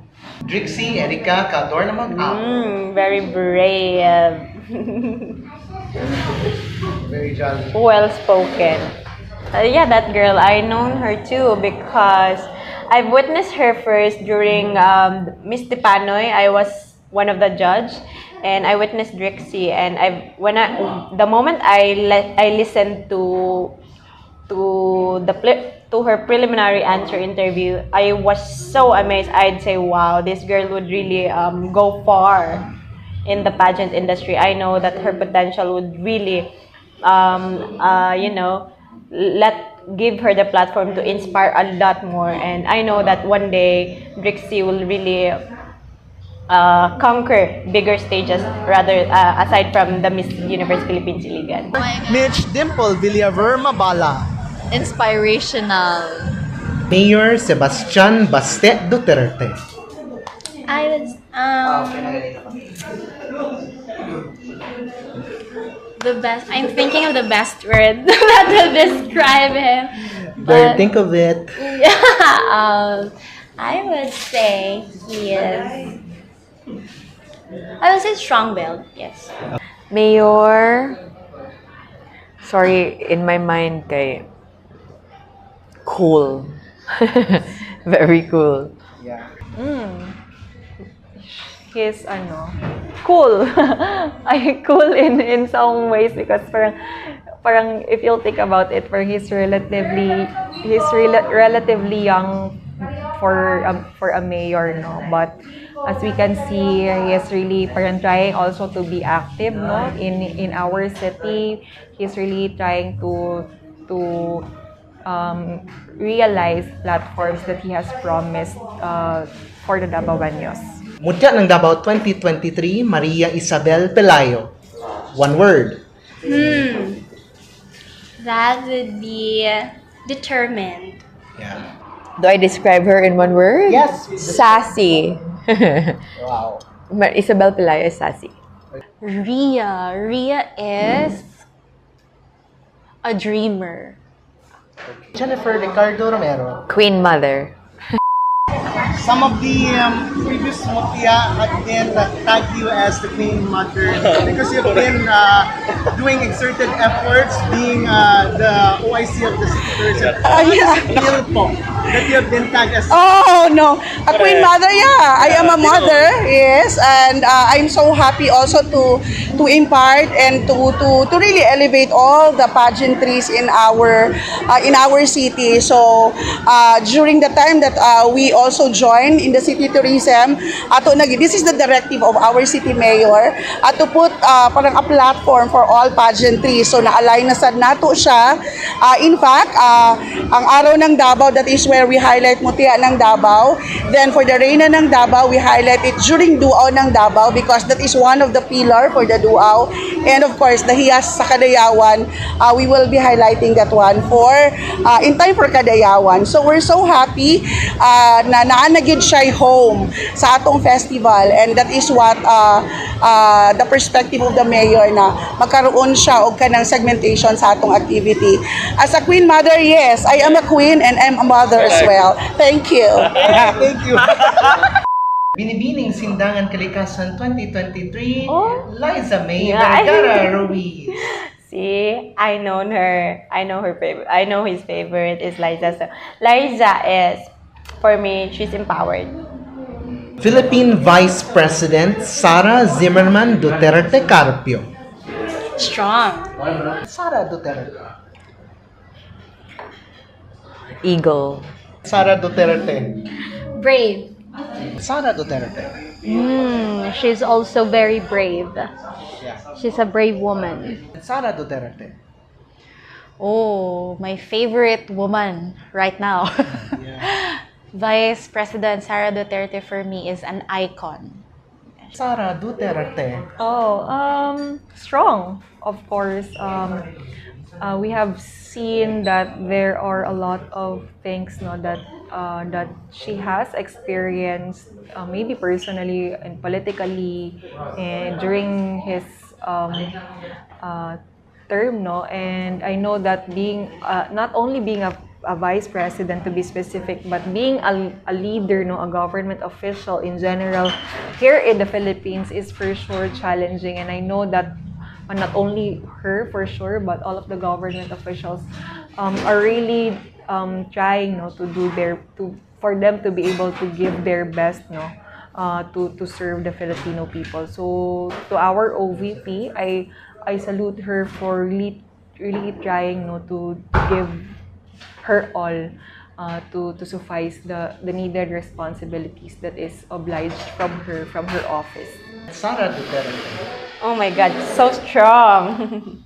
I just love the courage of the Duterte family, but Sarah, emphasized it more, not just being a Duterte, but she really inspires a lot of women across our nation, and this is something that we should cherish, to have somebody like Sara Duterte, to have somebody like our Vice President. She is unlike any other. Veronica Kitty Duterte. Ooh, Kitty. Kitty is strong. A strong woman. Former President Rodrigo Roa Duterte.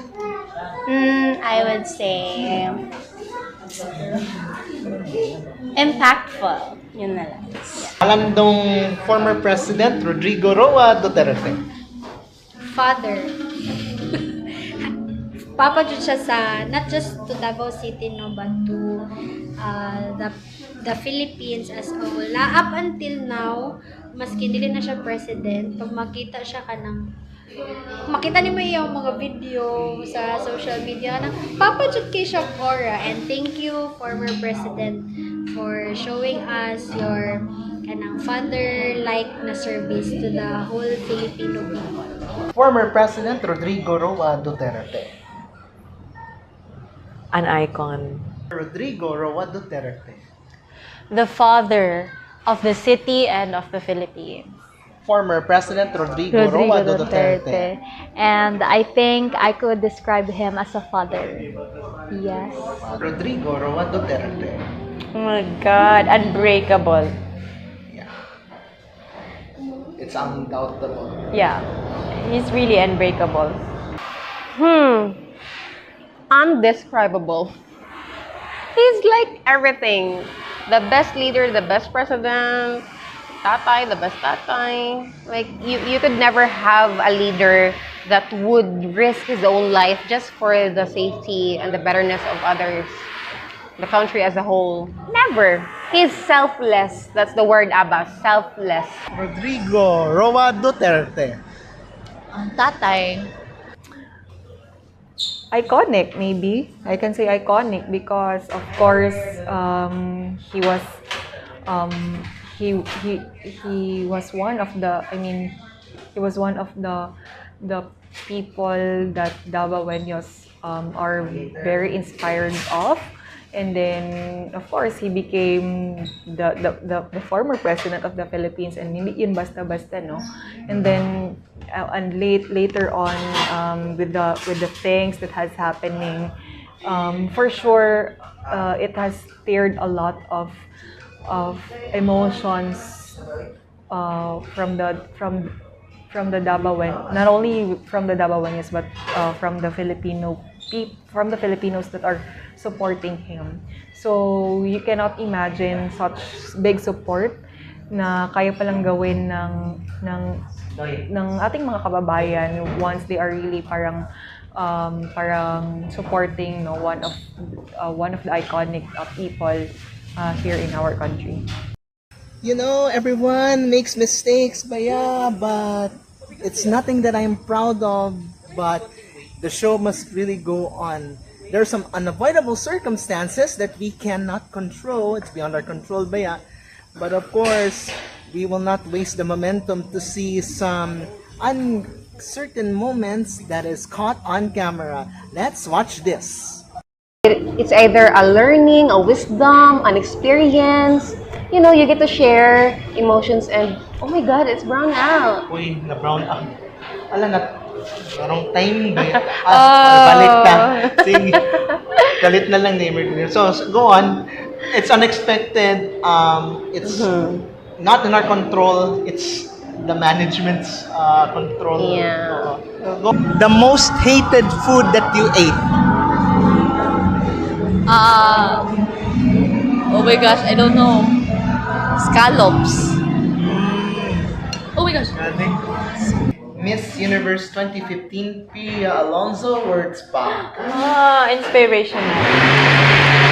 I'm sorry for this. So yeah, Pia words back is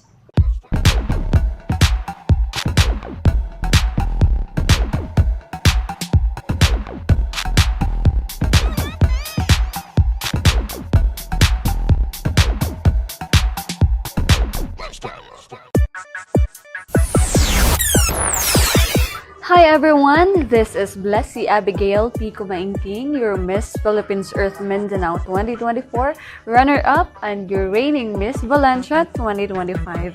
You are now watching Kadangpan Live with Carlo Delier.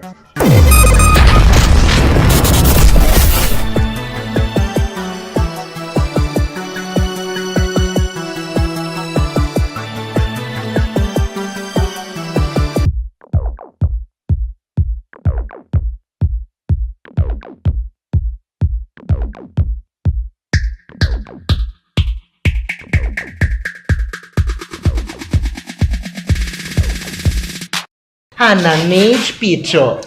She's an inspiration. Nice. Very inspirational, yes. Purposeful. Woman with purpose ko dyan siya, no? Ang makita dyan ni mo saya na nagran dyan kayo siya og platform and advocacy. And maskin nakastorya magod minihan na once. Maskin own money niya, ginapagawas dyan niya just to implement her advocacy. And I salute Hannah for that. Hi, Han. Hannah Mage, trailblazer.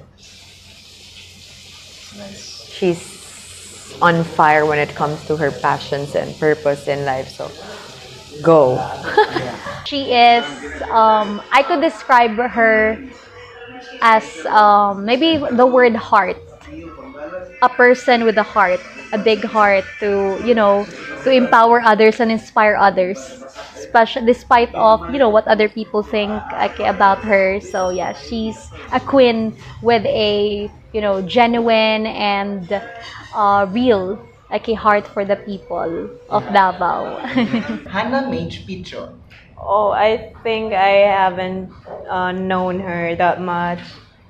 But I would consider her empowered. Hannah Mage Picho. Impactful. Hannah Mage Picho. Confidently beautiful. Oh, productive.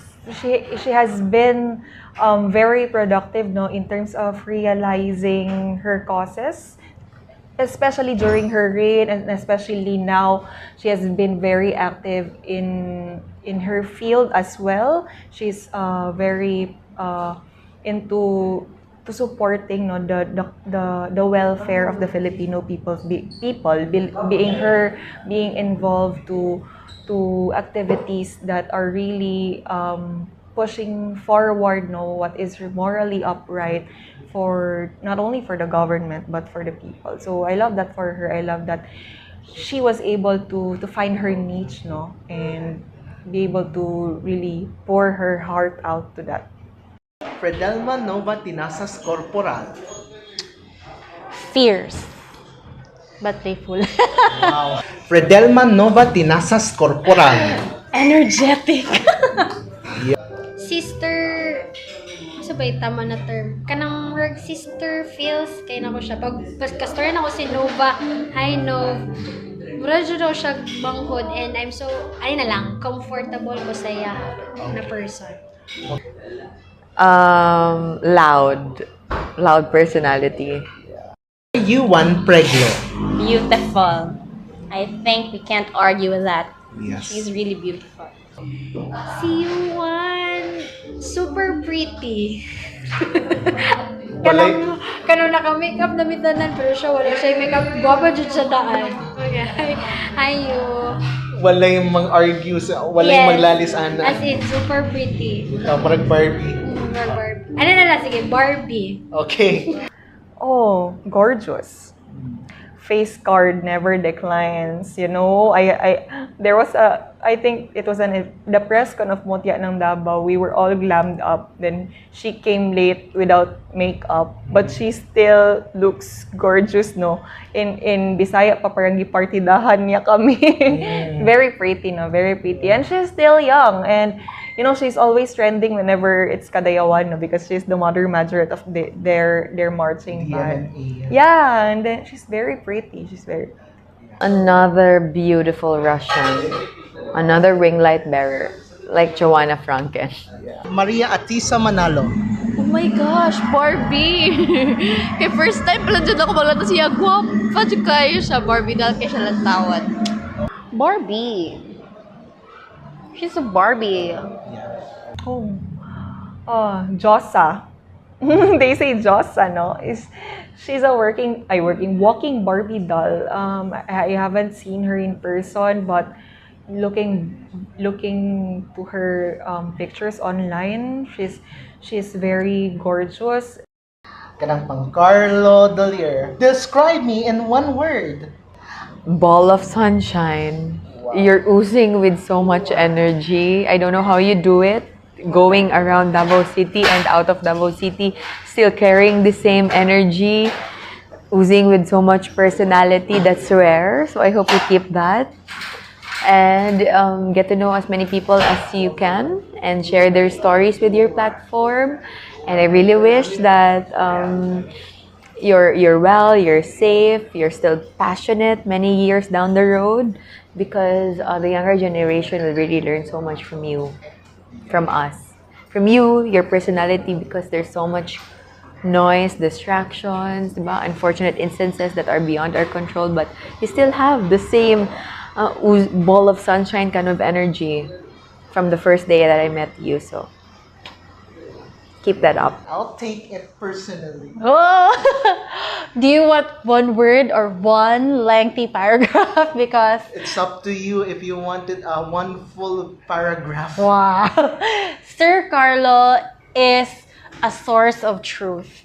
As a media person, I think he delivers news well. And at the same time, he is into pageantry, which is something that people should look out for because it's a very big platform. Thank you for your services. I take it. Yes, I would say hardworking. Yeah. Hardworking persons, especially now that you've traveled all the way from Davao. So you really work hard and you're really passionate on what you're doing. So, yes. Kudos to you po. Describe me Oh in my one God. word. I don't know. Carlo is just everything that you could have, not just as a friend. He's very talented. He has so much, but if I were to describe him in one word, that would be, what do you call it? That would be, I just couldn't find the right word because, you know, Carlo, he has the skill, he has the mind, he has the talent, and he works for everything he deserves right now. He doesn't complain a lot. He's the best friend that you can have. So if given one word, I think that would be inspiring. So why I would say inspiring? Because he has the drive to do the things he loves. And he always push himself forward to pursue it and to give platform to certain causes and to help people to voice it out. He's given people the platform to tackle about different issues in communities, to give women the platform of empowerment. And yeah, I would say that Carlo is really an inspirational man because he really put his heart with the things he do. He put his heart with the skills he has, his brilliant mind. He's just so inspirational, and he's an ideal broadcaster that we could. I am just so proud that we have someone like Carlo Dolier. I'll take it personally. Abas! No, that's not the word. No, the word for you. Sophisticated. Explain why I'm sophisticated. At your work, as a person, as a media person, as a friend. That's how I could describe you. There's a lot I could describe you actually, but that's like the best word because when you say sophisticated, it's like a word that's a shell at the same time. But then it's like, wow. It's giving you wow effect. Okay. I take it. One word. Manong lisod kaayo mo sa mga tao nga akong kawan. One word. Kadangpan Carlo. One word. Now na pag-ayo, Drixie. Mas mahadlok ko kay naa ka diri. One word. Okay, I'll just say comfortable. Okay. I-explain ka nga nung comfortable ka Okay, sa explain na ko. Kay first jud, second meeting pa ni nato. And for me, ako na rin na-mention many times before nga, ulawon jud kayo ko. I'm very shy. Like, dili jud ko reach out first sa mga tao. But then, here comes ikaw, nag-chat ka sa ako first. And then, dali ra kay ko na comfortable sa imo ha. So, that's why comfortable akong word sa imo ha. Oh, omnipotent. Why? Because omnipotent and omnipresent. I mean, it's an exaggerated term, but I really admire on how you are so passionate with your works. Imagine you're traveling all the way to different places, different regions here, not only here in Mindanao, I believe, but no, nationally, I suppose. Not yet. I haven't went yet. Okay. Far from Mindanao. And if you remember, I always ask you, do you go alone? Are you alone? And you're always solo flight, and I cannot imagine doing those things. No, you're so doing those things and having a very good output. No, kahit you're alone, you're flying solo, and I really admire you for that. That's why I say you're omnipotent, because how could a person do such great things no alone? So I hope that you'll continue to do the things that you do. This is really a great platform now. For example, you're interviewing queens, you're interviewing business owners or those that have influence not only here in the city but in the country, and it's a good platform for the people to know the insights of those people that you interview, because they might be inspired as well on the things that your interviewees are saying, and it can fuel motivation to other people as well. So I hope that this program of yours will continue, and I hope that I'll always see you around, even after my reign, Yeah. Big word, but I'll take it anyway. Everyone, of course, we saved the best for last, as of course, what's been a successful episode without bloopers from the previous episodes that we have featured? At this juncture, we will show you the deleted scenes, bloopers, and funny moments together with our guests for our one-on-one heart-to-heart interview. Most hated scenario that you don't want to experience again? Ay, this is no filter man abas no, Yes, so I could no say holds everything, no holding back. Yes, no holds barred. I hate this. Even karon I hate this. I still hate this. It was the moment nga nakaigit ko abas. Ooh. Naminong pa dyan sila kuya. Oh my God. But it's okay. It's an exercise for me to be able to speak. Pauline Amelinks. Oh my God! I don't know na. Oh no, what do I say?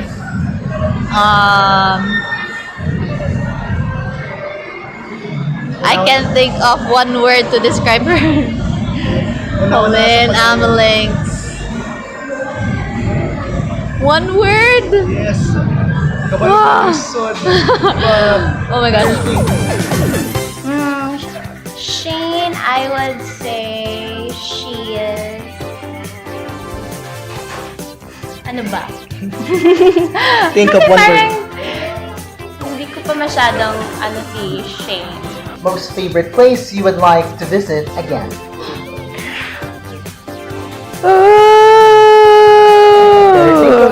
Wait lang. place I'd like to visit again? Yes.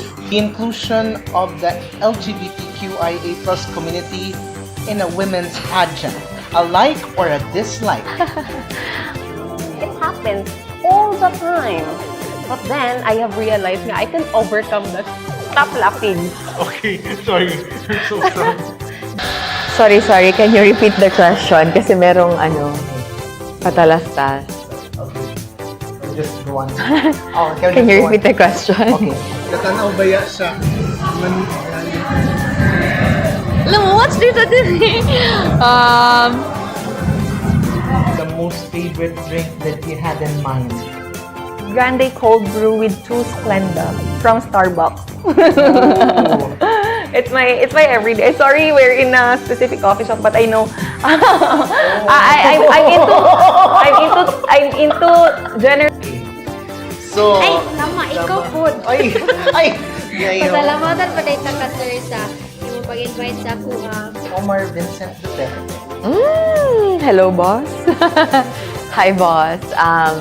The most memorable trip that you had traveled? Barobo. Layo, wala pa ko kaanto. Ang pinakalayo man sa ko, Sindangan sa Buanga del Norte. Mas layo na, sir. Super. So, I don't know if I would allow this next person with kasi ma-persona non grata ko sa ilahang lugar. Miss Philippines Earth Air 2024, Philippines. Clariani Thea Solomon Resenses. I don't know her personally. But I know that she's from Sindangan and she's Miss Philippines Air and the ultimate winner was Ira from Davao. So, I've seen her face. Gorgeous.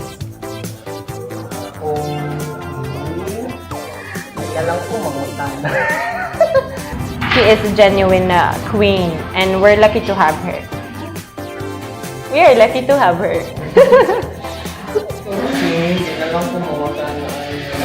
Not gonna escalate for Yeah. disclaimer. They're not gonna escalate. Oh my God, one word. na may time, ani? Wala. Wala.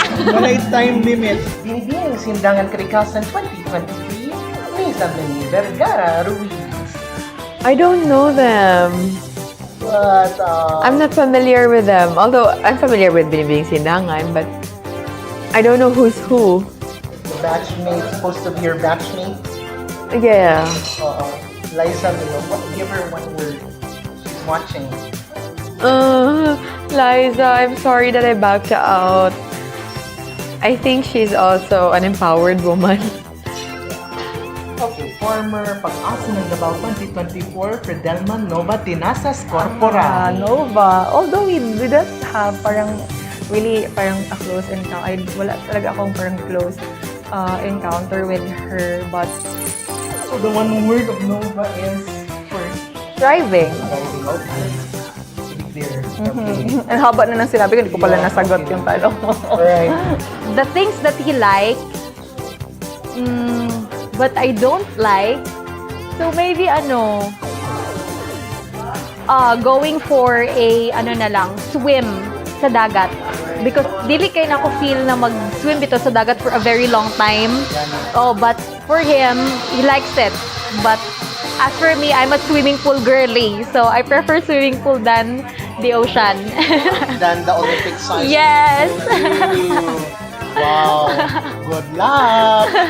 Ito ay the most hated food that you ate.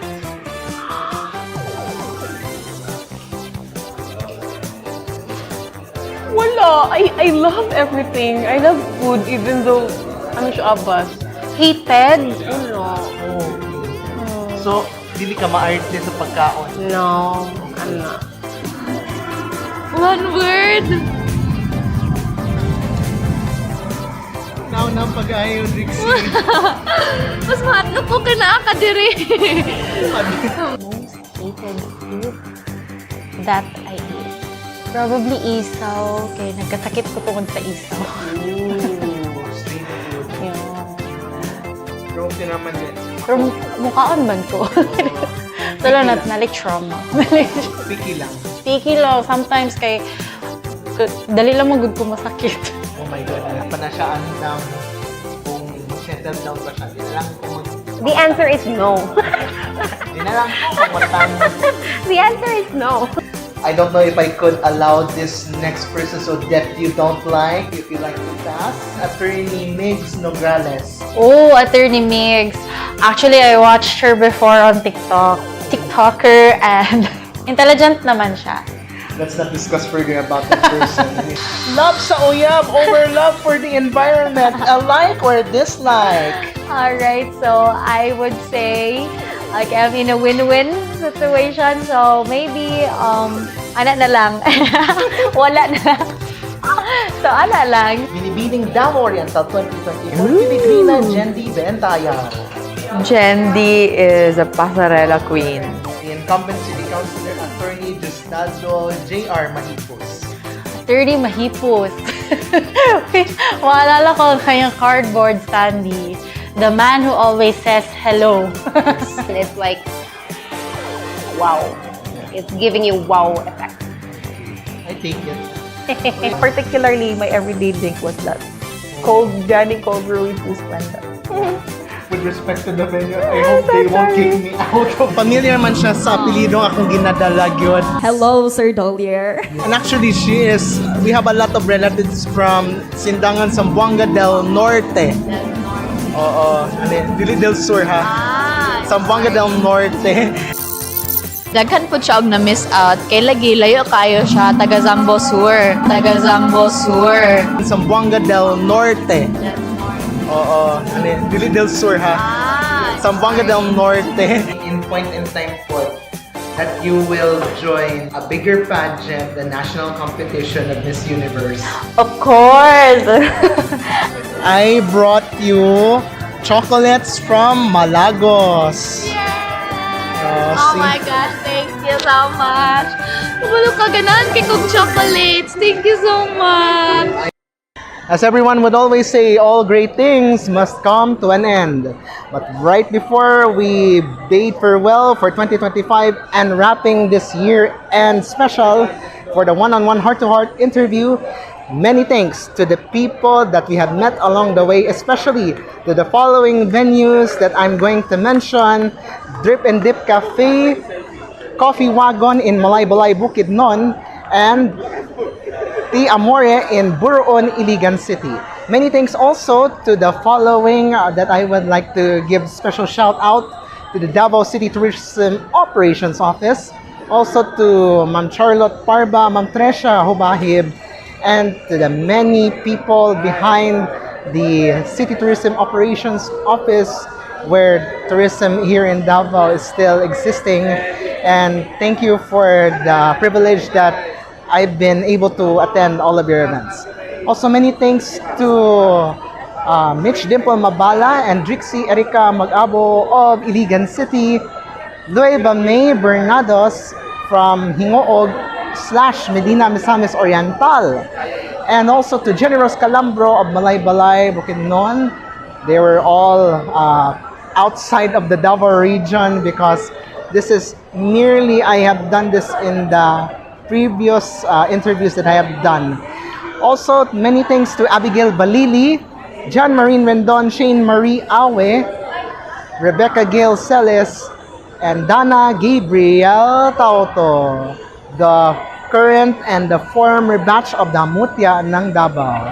And for the 2026, may our interviews be more blissful as we will going to have spontaneous questions that nobody asks for. So this has been the one-on-one heart-to-heart interview. Kini ang inyong ubos nga lagad ang inyong kadangpan, Carlo Dolier. Daghang kayong salamat ug maayong adlaw kanining tanan, amping permente, and once again, mabuhay ug madayaw. Thank you so much as well for inviting me to your podcast or to your vlog. Thank you so much for the opportunity that I was able to express myself, my gratitude, and my story, to tell my story and my journey in Mutya. So I think that's it. Kung may nakalimutan man ako, sorry. Love ko kayong lahat. But whenever I had a chance, I really reach out to these people and give them my gratitude with a simple, like even agreeing to to have an interview with you, even though I was set to go home to be with family this time. So that's how I show my gratitude, by giving time. I will make sure that during my reign, Davao City will be Davao City. That it's definitely Davao City for us, and we're going to make sure that the four of us, not just ako, because teamwork makes the dream work, we're going to make sure that we are going to give back kung saan mahatag sa syudad sa Amua. We are looking forward to your support, and I'm very honored to work with you all throughout my reign, and I'm very happy that I am here now because all of you.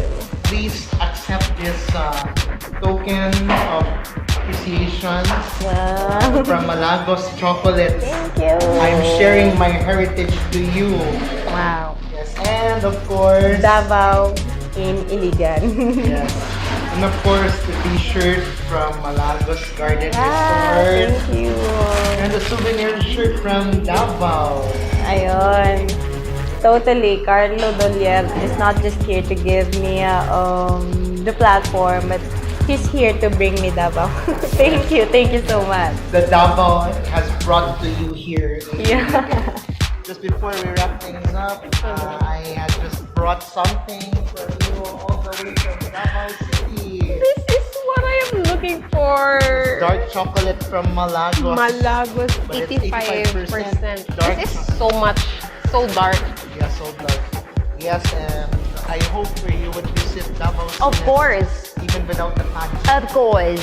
I'm looking forward, and I'm making plans where to go to Davao, and I know for sure that I have you. You could guide me there. So thank you to Kadangpan, Carlo, for this interview. It's such an honor for me. Kay dugay na kaayo ko nga wala sa mga social activities, and for you to interview me, grabe, wow. Thank you kayo. And of course to you, thank you so much for once again for having me here. Sana hindi lang ito ang interview. Sana hindi lang ito ang interview ko. I really love being asked the question. So I'm looking forward to the next interview.